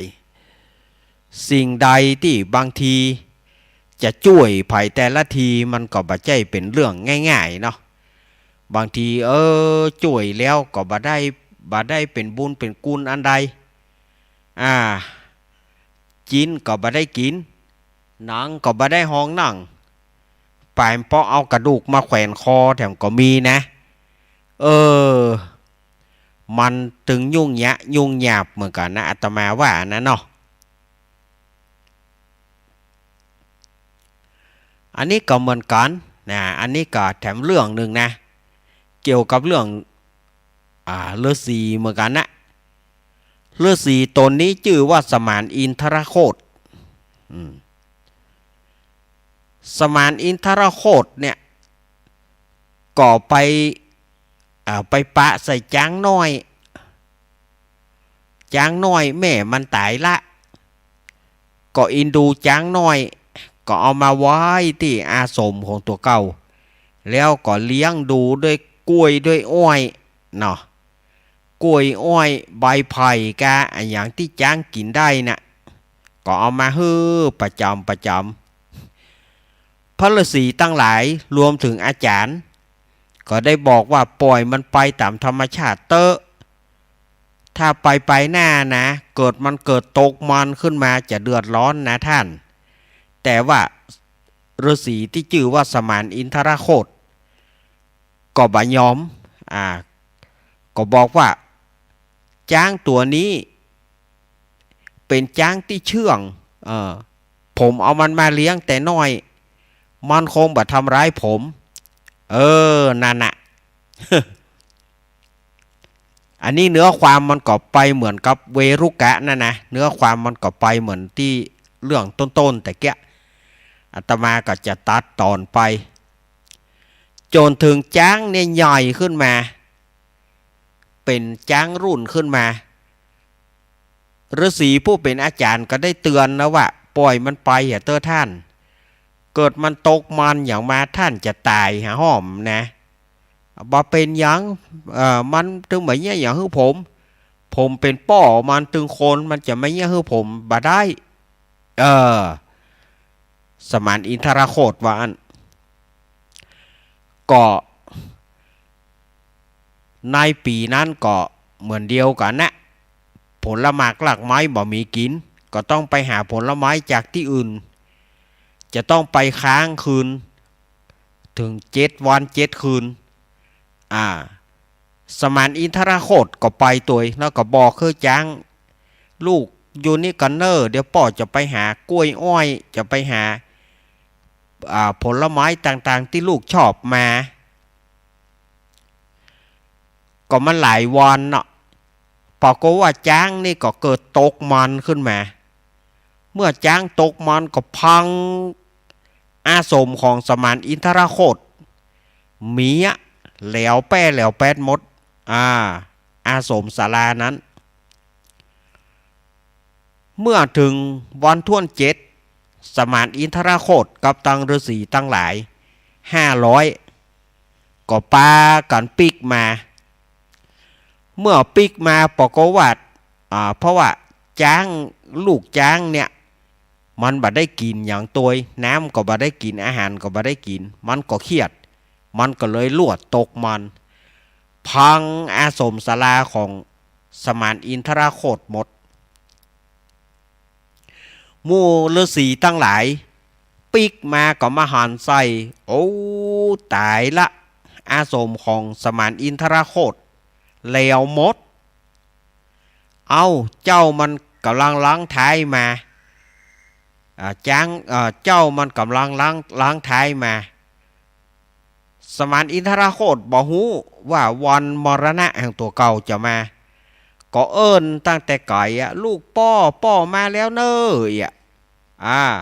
ลูกป้อมาแล้วเนอะก็ปรากฏว่าจ้างตัวนั้นน่ะมันได้ยินเสียงมันก็เพิ่มความโหดมันก็ปุ้งเข้าใส่เลยปุ้งเข้าใส่เมื่อปุ้งเข้าใส่ก็เข้าตั้งเข้าแตงสมานอินทรโคต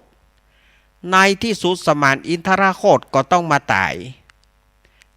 ต้องมาตายกับจ้างนะจ้างที่เป็นลูกนะ จ้างที่เป็นลูกนะลูกในที่สุดก็มาตายอันเนี้ยคือเป็นเรื่องที่ว่าสัตว์เฮาอินดูมันแต่มันบ่อินดูเฮาบางทีสัตว์ที่มันเป็นที่เฮาเลี้ยงมาเนี่ยบางตัวก็ดีแต่เนบางก็มันบ่ดังแต่ใหญ่ๆมันนะบางทีเฮาก็คิดว่าสัตว์นี้มันน่าจะเชื่องกับเฮาเพราะว่าเฮาให้มันกินแต่สัตว์บางตัวมันก็ดีนะศรัทธาญาติโยม สัตว์บางตัวมันก็ดีสัตว์บางตัวนี่มันกินกะเฮามาหาหน้าเฮามันก็เตียวเข้ามาหาย่อนเนี่ยเฮาเอาอย่างป้อนมันเอาอย่างป้อนมันเอาอย่างมันบางตัวมันก็ดีแต่บางตัวมันก็บ่ดี บางตัวมันก็บ่ดี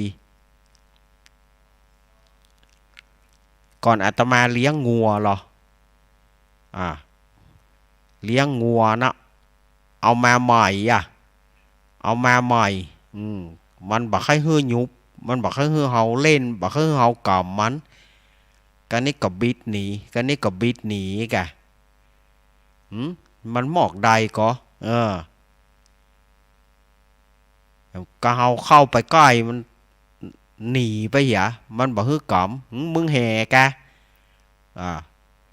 พอดีข้างบ้านใกล้บ้านอาตมาเนี่ยมันเป็นกัดงัวหลอดมันเป็นกัดติดกัดงัวเนี่ยมึงแห่แกกำนี่มึงแห่ไม่ก็วันพูกใครจะไปขายตั้งละอาตมาก็ว่าขู่มันไปนะเฮาก็บ่คิดอย่างนักเนาะมันบ่ฮื้อกำโลบ่ฮื้อกำกะวันพูกใครจะไปขายแล้วงัวตัวนี้เต้าวันผูกมาเจ้ามันห้องตั้งแต่เจ้า เจ้ามาห้องโบกำนั้นมันตึงฮึกกำแล้วรู้แหมเตื้อเดียวนั่นแหมเตื้อเนี่ยครับบัจเจเล่นมึงนะแหมเตื้อให้ลากคอไปขายเลยแย่มไปอันนั้นมันก็ดีนะดีจนเต้าส่งคืนเจ้ามันนะ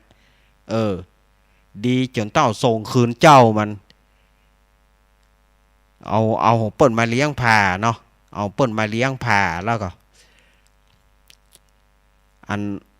มันก็ดีงวดตัวนี้ก็แหลกมันบ่ฮื้อยับโลจะกอมมันถึงฮื้อกอมขู่มันจะไปขายเฮ้อบอกหมอกมัน แจ้งมาพอมันฮ้องนี่จนว่า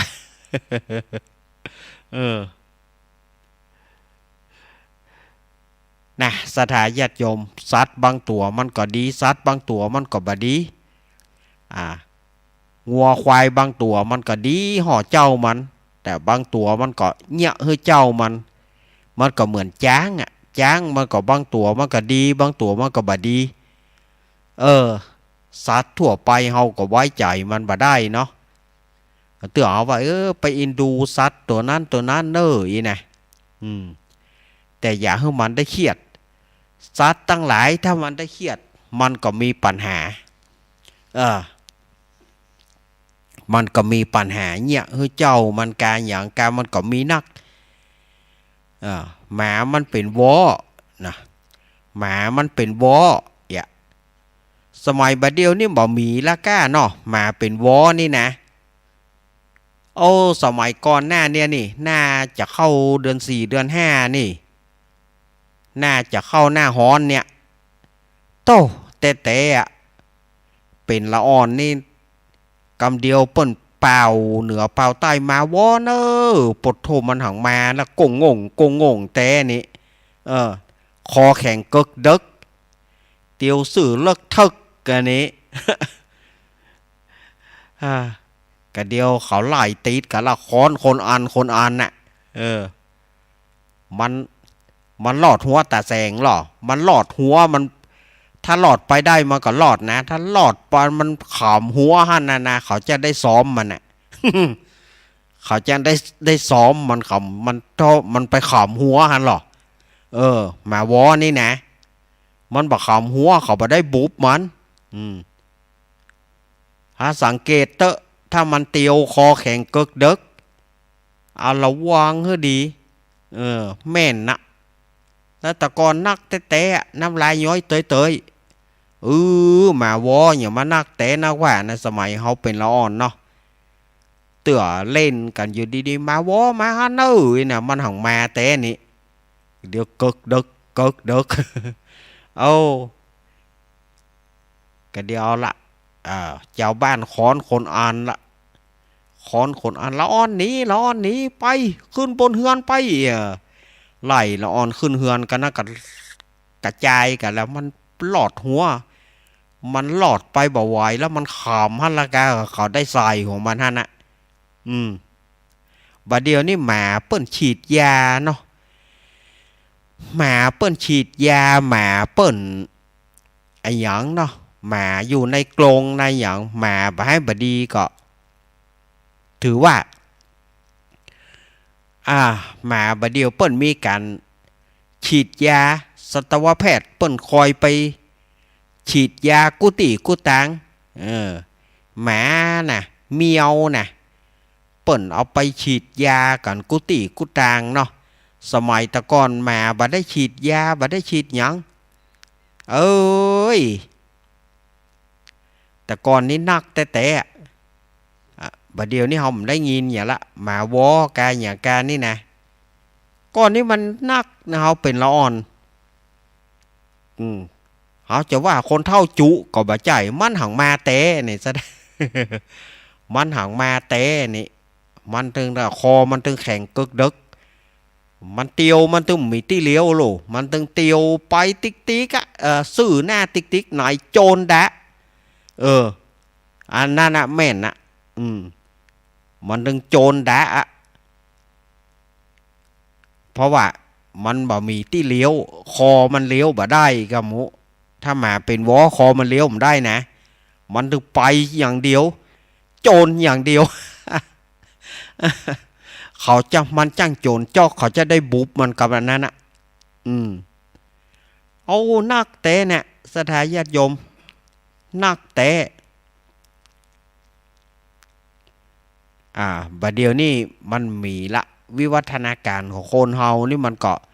ฉีดยาให้มันเหียก็กันมันไว้เมียวเป็นวออันตมาก็เจอนะ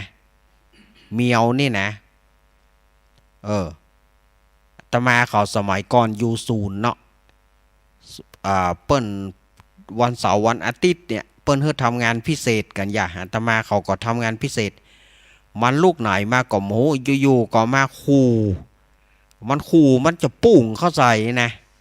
โหอย่างใดเนี่ยเมียวนี่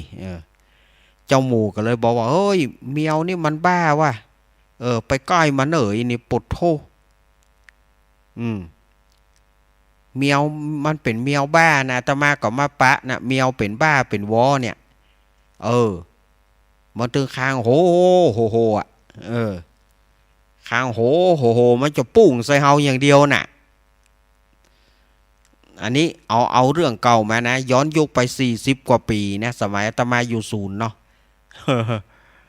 บาโลนจำเป็นต้องโลนนะบาโลนจำเป็นต้องโลนถ้าไปโจรกับถ้าเกิดว่าเจ้าหมูสวนมากับถ้าจะโจรกันนะเจ้าหมูแถมคนหนึ่งก็ลากเขาโลนเนาะดีกับว่ามันบาดโจรใส่กันนะ อันนี้ก็เอามาอู้สถาญาติโยมสมัยแต่ก่อนกับประเดี๋ยวนี่มันกระต่างกันเนาะงัวควายสมัยแต่ก่อนมันนักมาก็คุมกันไปอยู่โอ้งัวบางตัวก็สวกแต่เนเต้าบางตัวนี่เจ้ามันจักป่อมแปะงัวบางตัวสวกจะหิรอสมัยก่อนมันกาดติดเนี่ยมันต้องไก่บ้านอาตมาไปเขาเอางัวไปขายกาดเนี่ยจับซะตัวมันถึงปุ่งเขาใส่เจ้าเปิดตัวว่าลบเนอลบเนอจะไปมาทางนี้เนอมันสวกแน่เจ้ามันหูแล้วหรอเตือเอาไก่ไว้ไก่ประตูบ้านเฮานะเจ้าว่าจะไปออกมาเนอน้อยเนอจะไปออกมาเนองัวตัวนี้มันสวกเฮ้ยมันหันเฮาก็รอหันเฮาก็รอเขาต้องมีค้อนตัวเขาต้องมีค้อนตัวมันหล่อมากกว่าค้อนอย่างเก่งกว่าขอบกเนี่ยอย่างเก่งกว่าขอบกเนี่ยเกียมไว้มันโจโลเขาขอบกเนี่ยไอ้เจ้าบอกก็ไว้เนี่ยเขามาเนอเนี่ย ความฮักงัวนะความฮักของเจ้าของมันก็ยังขางอยู่นะไปเยี่ยวมันคะแนนลบเตอะจะไปออกมาพวกเจ้ามันจะเอาไปขายตึงตุกตึงยากนะบางตัวเอาเข้ากัดก็บ่ได้หันคนก็รอเข้าใส่บางคนต้องบอกขึ้นรถมาเอารถมานี่ขายตะอันขายแล้วเอาใส่รถทันทีใส่รถแล้วเอาไปบุบน่ะก็ไปเตอะ อันก็มีนะสมัยก่อนนี่หน้าบ้านอาตมาจะไปกาติดจะไปเอางัวควายไปขายมันต้องไก่หน้าบ้านอาตมาฮะนะงัวควายสะปะไล่กันมาหุยให้อย่าไล่กันมางัวน่ะควายน่ะขายขาปิกมาพ่องก็ซื้อปิกมาแถมพ่องก็ซื้อมาซื้อตัวใหม่มาไก่ฮะนะหน้าบ้านอาตมาฮะคนสมัยก่อนแลกซื้อแลกขายกันเนาะงัวตัวใดหน้าฮักบ่หน้าฮักมันถึงหูหลวงงัวบางตัวนี่มันถึงสลิดบดี เจ้ามาเอาไปขายตึงตุกตึงหยัก เอาตัวนี้ปดเจ้ามันบุบจนหลังพอจะฮักมันหิรอใส่คนนะเจ้ามันบุบนี่จนว่าหลังพอจะฮักเจ้ามันบุบหัว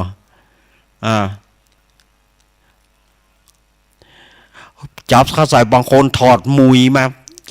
ใส่เหี้ยดิแก เดี๋ยวก็เอาเจ้ามาก็โหดกันนะเนาะ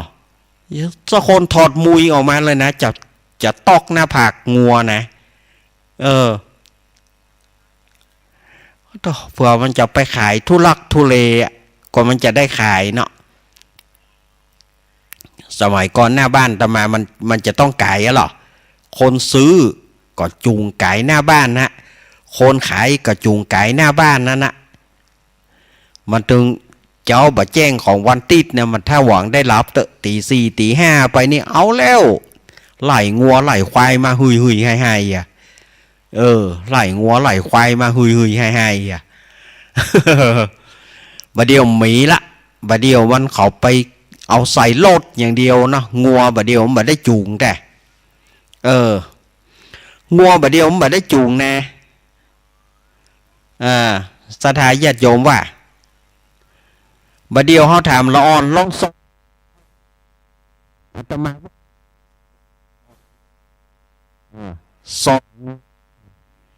ส่งบะจังแต่ก่อนนี่เขางัวเขามี2 ตัว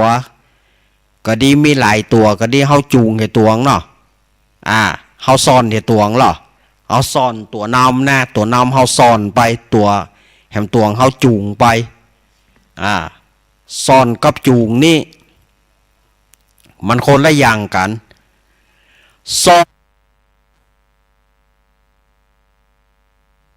เขากำเชือกอยู่ตั้งหลัง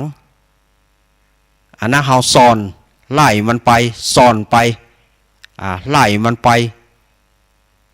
ซ่อนอันนั้นเพื่อเขาว่าซ่อนส่วนจูงนั่นเขาอยู่ตั้งหน้ามันจูงนี่เขาอยู่ตั้งหน้ามันถ้าซ่อนนี่เขาอยู่ตั้งหลังมันบัดเดียวนี่ถ้าเราจะไปบอกคือละอ่อนซ่อนงัวมันคือกับมันละอ่อนถ้าอย่าว่าเข้าใจแล้วคำว่าซ่อนเนี่ย เนาะซ่อนนี่เขาก็บอกหูจักนะเพราะว่าบัดเดียวเขาบัดได้ซ่อนบัดได้จูงลูกงูมันกินเป็นงัวขุนไปอย่างนี้เป็นควายขุนไปอย่างนี้มันบัดได้จูงได้ซ่อนอย่างเฮาตะกอนนี้เฮาตะกอนมันจูงก็ดีจูงซ่อนก็ดีซ่อนเนี่ยซ่อนนี่คือเฮาอยู่ตั้งหลังมันแล้วก็ไล่มันไปอันนั้นเฮาว่าซ่อนกำเชือกกำหางเชือกตั้งหลังแล้วก็ซ่อนไปตัวใดมันลึกกับม้วนหางเชือกเขาฟาดกลางหลังมันตัวใดมันไล่ไปบ่ไปกับม้วนเชือกฟาดม้วนเชือกหวดกลางหลังมันนะเพราะว่าซ่อนถ้าตัวจูงก็จักสายดางมันไปอย่างเดียว จูงหน้าห้องว่าจูงจูงกับซ่อนนี่มันต่างกันแต่ประเดี๋ยวนี้เราอ่อนเท่าไหร่ว่าซ่อนงัวซ่อนงัวแม่เนี่ยเขาเท่าบะจ้างกันละซ่อน งัวควายงัวควายม้าม้านี่เปิ้นจะซ่อนก่อม้านี่เปิ้นจะซ่อนก่อซ่อนอย่างงัวอย่างควายนี่ก่อซ่อนนี่มันคงบะใจกะฮะน่าจะจูงนะเพราะว่าม้านี่มันใส่กือเนาะม้านี่มันใส่กือที่เปิ้นมัดปากมันนะเปิ้นห้องบังเหียนนะเปิ้นเอาเจือกสอดเข้าใส่บังเหียนเข้าใส่กือฮะกับลากจูงไปนะม้านี่น่าจะบะซ่อนอาตมาบ่ฮู้เพราะบ่ได้เลี้ยงม้าบ่เคยเลี้ยงม้าแต่ตึกงัวตึกควายเนี่ยงัวควายนี่เฮาซ่อนเหมือนกันถ้ามันไปทางหน้าเฮาซ่อนเหมือนกันซ่อนไป อันนี้ซ่อนกับจูงนี่นะสถานญาติโยมอันนี้อู้ถึงสัตว์สิ่งเฮาได้เลี้ยงมาเนาะอันนี้อู้กันมาดอกยาวไปนะสถานญาติโยมว่าอันนี้ก็แถมเรื่องหนึ่งนะเรื่องม้าเฮียนคนจูง อันนี้แอบนิทานเรื่องนี้นะม้าเฮียนคนจูงสมัยก่อนพระพุทธเจ้าเปิ้นเป็นบัณฑิตเนาะเปิ้นเป็นบัณฑิตประจำราชวังเปิ้นหูกูยังเปิ้นหูกูยังเปิ้นเป็นราชบัณฑิตกันนะองค์พระพุทธเจ้าของเฮาจัดก่อนนั่นนะแล้วก็มีสมัยนั้นพระเจ้าพรหมทัตครองราชอยู่กรุงพาราณสีเปิ้นมีม้าทรงม้าทรงตัวเนี้ยมันก็เป็นม้าที่ดีนะเป็นม้าดีบ่มีอะไรอย่างพระเจ้าพรหมทัตก็ทรงโปรดม้าตัวนี้แล้วก็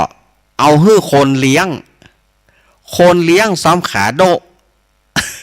ขาเป๋นะคนเลี้ยงซ้ำขาโดสดายญาติชมแล้วมันจูงม้านั้นเลี้ยงม้าตัวนั้นตั้งแต่น้อยมาเลี้ยงม้าทรงตัวนั้นตั้งแต่น้อยมานะมันก็เตียวกระโดเนาะเลี้ยงม้าทีนี้ม้านี่มันก็หันนายคีริทัตนี่นะเพราะนายคีริทัตนี่เป็นคนขาโดอย่างที่อาตมาว่านะมันจูงมันไปตึงวันโลม้าทรงนี่ก็กึดพิสดารมันก็เกิดเล่นพิเรนขึ้นมามันก็ไปเฮียนนายคีริทัตที่จูงมันนะ มันก็ไปเฮียนนายคีริทัตที่จูงมันนะเตียวหันกระโดนายคีริทัตก็มาหันเฮ้ยจะไปอย่างอันแน่เตียวดีๆกะแน่เตียวอย่างฮาเนี่ยมันอย่างปูนาขาเกนะเตียวอย่างอี้กับลูกเตียวเมื่อใดก็ขาเกไปนายคีริทัตก็บอกเตียวอย่างฮามันเตียวมันก็กระโดแม้เตียวมันก็ นายคีริทัตนี่ก็เลยไปทูลพระเจ้าพรหมทัตก็ทรงโปรดให้หาหมอทรงโปรดเก้าให้หาหมอ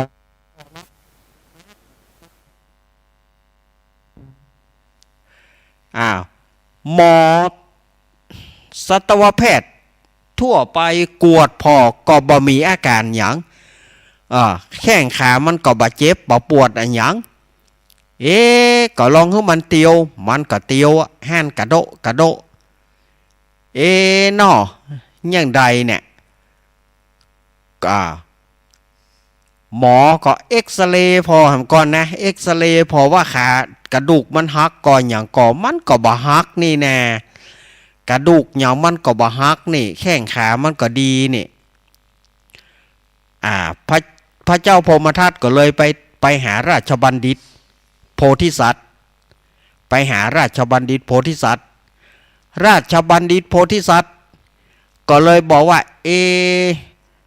มันต้องมีสาเหตุต้องมีสักอย่างหนึ่งแล้วไผ่มาเลี้ยงมันพระเจ้าค่ะนายคีรีทัตเป็นคนเลี้ยงนายคีรีทัตเตียวอย่างไรนายคีรีทัตนี่มันเป็นคนขาพิการ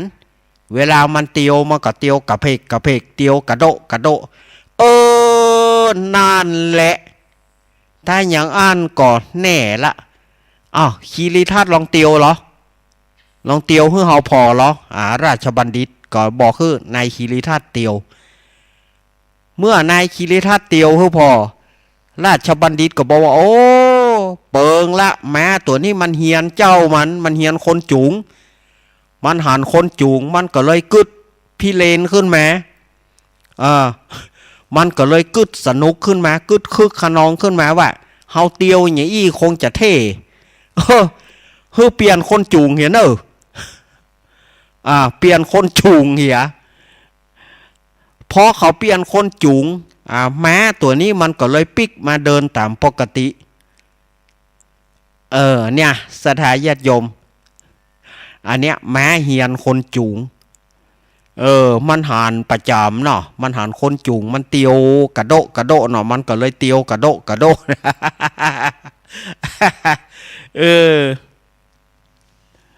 คอนตอกหน้าผากแต่กันเนาะม้าอย่างอี้ก็เล่นอย่างมาเล่นพี่เลนเปียวเล่นพี่เลนน่ะค้อนตอกหน้าผากเขกำเนาะ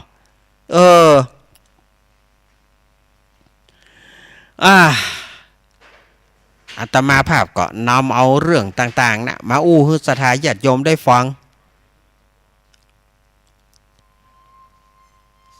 บางอย่างก็อาจจะ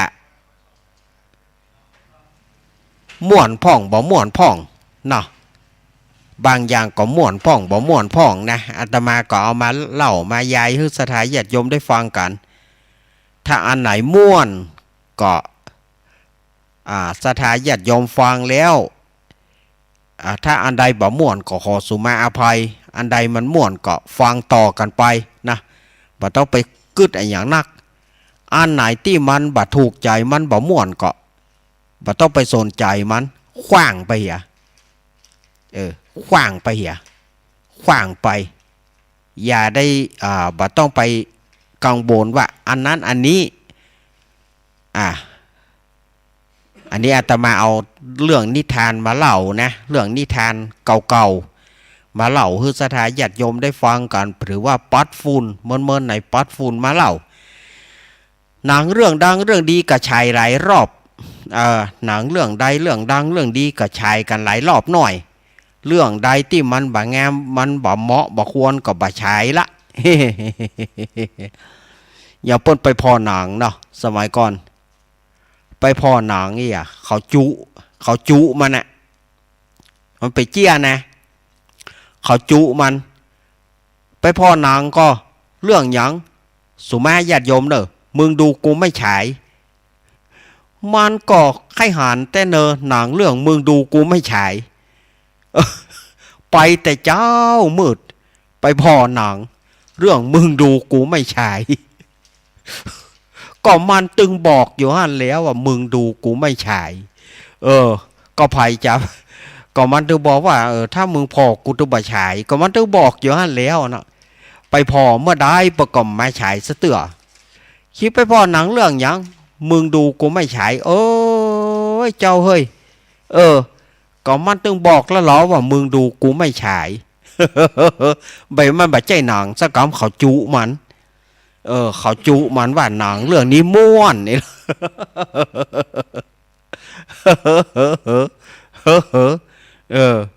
หนังเรื่องอย่างมึงดูกูไม่ฉาย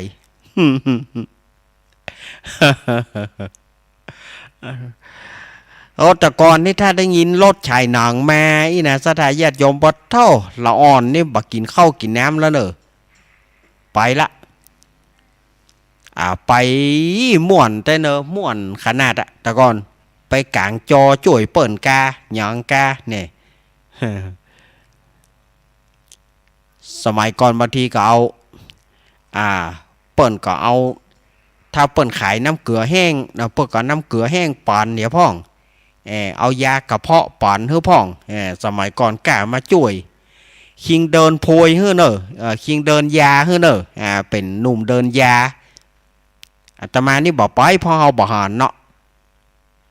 เจ้าหมูเจ้าฝูงกันเนี่ยเดินยาดีเท่าไปเดินยาเวลาว่านี่เปิ่นยกมือฉายไฟมาเนอะยกมือฉายไฟมาก็คือยกมือคำว่ายกมือฉายไฟเนี่ยก็คือส่องไฟฉายส่องไฟฉายสถานญาติโยมยกมือแล้วส่องไฟฉายขึ้นคนที่ขายก้าวขายยาเปิ้นหานละมาทางนี้เอายาไปส่งนี่หน่อยให้คนเดินยาเอายาไปส่งตามที่เป้าหมายที่ส่องไฟฉายนั่นนะเอายาไปฮื้อละอ่อนก็เดินยาเอาไปส่งฮื้อสมัยนั้นยากาหัวสิงยากาหัวสิงกาหัวสิงพ่องกามาป้าพ่องยาทำใจของโอโซสภาเต้เค็งอยู่พ่องไอ้น่ะสมัยก่อนเปิ้นมาฉายหนังเนาะโอโซสภาเต้เค็งอยู่เนี่ยกาหัวสิงนี่แต่ละกาหัวสิง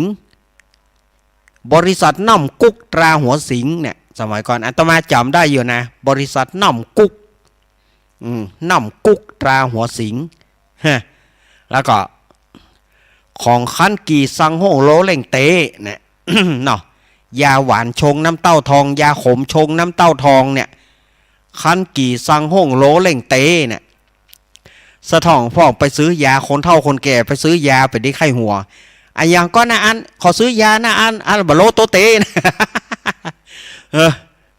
อะไรยายอันยาบะโลโตเตนะคันกีซังโฮโลเล่งเตชื่อของบริษัทยานั่นนะยากาน้ำเต้าทองนะบริษัทคันกี่ซังห้องโลเล่งเตคนเท่ามันหูเหลืองเข้าไปซื้อยาบะโลโตเตนะอันน่ะยาบะโลโตเตยาบดินกีนะยาบดินกีเอาบะโลโตเตนะชื่อเปิ้นว่าคันกี่ซังห้องโลเล่งเตน่ะมันว่ายาบดินกีว่าบะโลโตเตนะแต่ก่อนมันหรอบางทีเปิ้นขายยายี่ห้อนั้นมันอย่างคนเฒ่าไปซื้อยา18ไปซื้อยา18ชื่อว่าแบบใจชื่อยา18ยาของห้างอุดมพรเปิ้นชื่อว่าซีดแบล็ดสถานญาติโยมสมัยก่อนสถานญาติโยมก็คงจะได้กินเนาะยาบำรุงยาแก้เจ็บหลังเจ็บเอวเนี่ยชื่อยาเปิดซีดแบล็ดชื่อยาเปิดเนาะแล้วคนเฒ่าก็หวังว่า18นะฟังเมื่อใดมาก็ไปฟังยา18นะคิดว่ายาเนี่ยชื่อ18ก็ไปถามร้านยาขอซื้อยา18หน่อยเหรอยาอย่างใดยา18ยาที่มันโฆษณาน่ะ18ชื่อยาซีดแบล็ดนะมาไปถามว่ายา18อันคนขายยามันก็หมูเนาะคนขายยามันก็ว่ามีมันก็ว่ามีพอดีว่าคนขายยามันก็เปิดวิทยุตัวเปิดวิทยุไปตัวมันก็ออกพอดีหรอซีดแบล็ดนะอันเนี้ยยาเนี้ยยา18ยาเนี้ย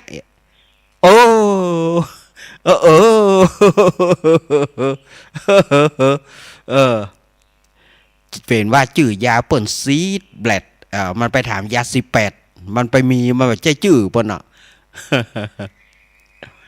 อันนึงก็อวดหูทำละอันเมื่อลูนมานี่มียาร้านขายยาร้านหนึ่งอวดหู รับอะไรดีครับเปิ่นยังบัตันอยู่ตัวเอายาหยุ่นนะหน้ารูแถบกลัวเปิ่นมาซื้ออ่ะกลัวเปิ่นมาซื้อเอายาหยุ่นก่อนนะรับอะไรดีครับเปิ่นยำตันได้ตอบแต่หน้ารูแถบเอายาหยุ่นนึกเปิ่นอันนี้ก็อวดหูเกินไปนั่นละ สมัยก่อนถ้าหนังขายยามาเท่าม่วนนะโอโซสภานี่ถ้าไปของโอโซสภาใต้เคียงอยู่นี่เขาเป็นละออนถ้าซื้อโอเล่ได้หรอเขาเป็นละออนถ้าซื้อโอเล่ยาเขาไม่ซื้อโอเล่เอาเพราะโอโซสภาเนี่ยเปิ่นมีโอเล่ขายตัวหรอเปิ่นเอามาจำหน่ายตัวหรอซื้อโอเล่โอโซสภาใต้เคียงอยู่เนี่ยบะเดียวบ่มีแล้วนะมีกระจื้อนะยาต่างๆเนี่ยทำใจเม็ดนะยาทำใจแบบเม็ดแบบผงยาทำใจแบบเม็ดแบบผงเนี่ยของโอโซสภาเต็กเคงอยู่นะสมัยแต่ก่อนอาตมากลัวที่สุดคือยาไวคุณสถาญาติโยมยาไวคุณนี่มันตึงไผ่เป็นไข้ตึงหายหมดอ่ะก็มันมาหายได้ใดไวคุณส้มซองสีส้มรสส้มมันบ่ฮื้อไข้หายได้ใด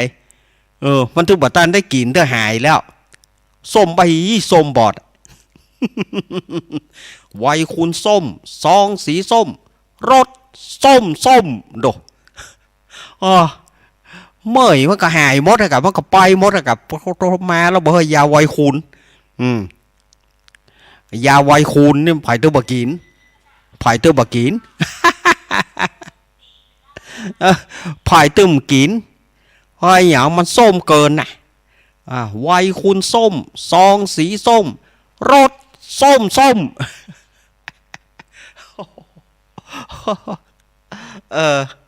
ยาทำใจว่าส้มแล้วนะยาทำใจลดไข้บรรเทาปวดดิยาบวดหายลดไข้บรรเทาปวดเนี่ยมันยาหัวยาวน่ะนะ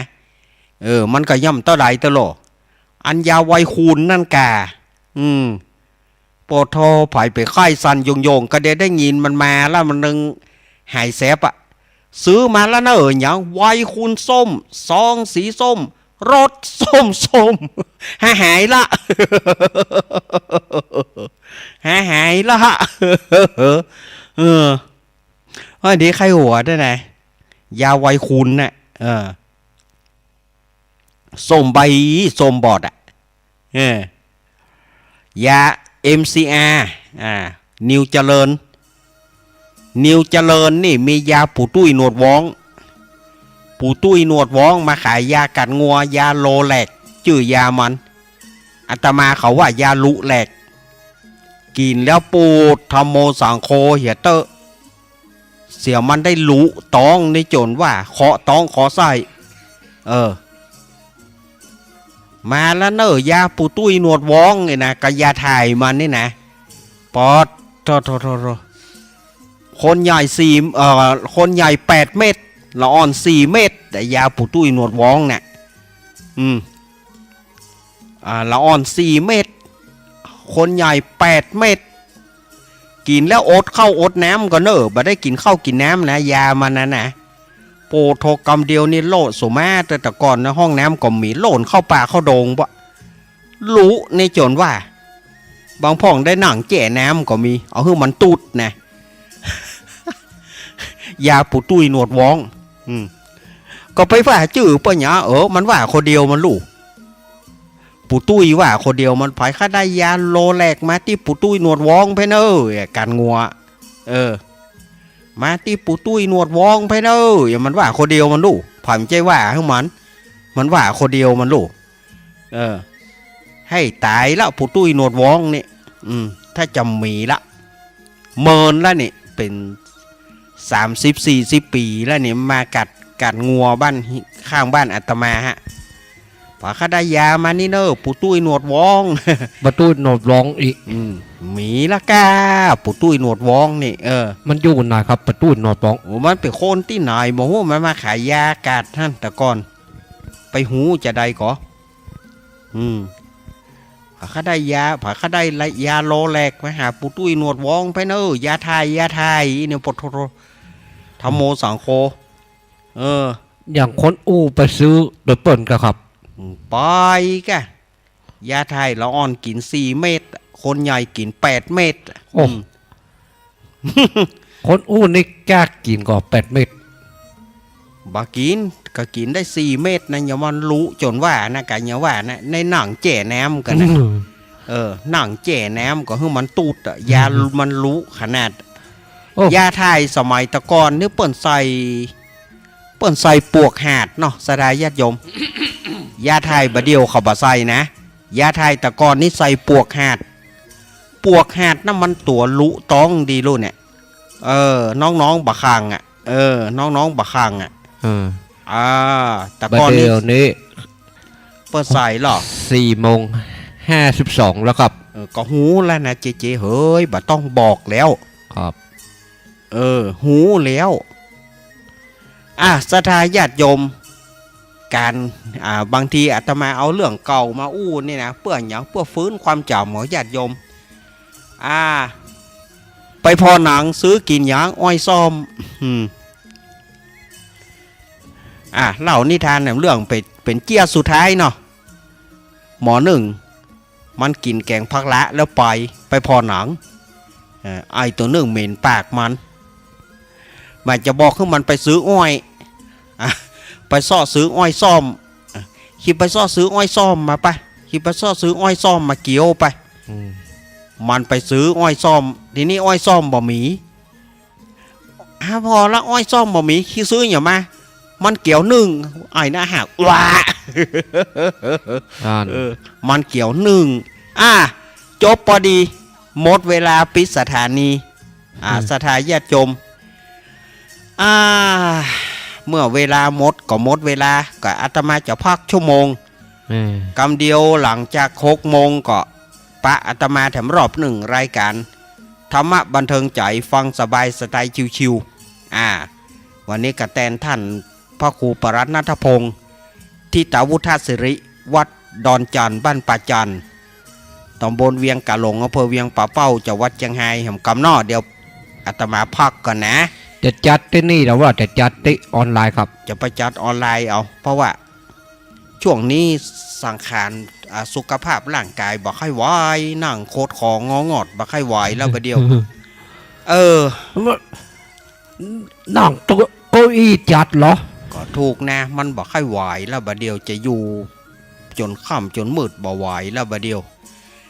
สถานญาติโยมอยู่ดีมีสุขอยู่ดีกินหวานต้านต้อมกันอายุวันโนสุขังปะลังเมียประมูลเนนนี่ก็ดีนะครับเพื่อเสียชีวิตลงเนาะบ้านเดินรอ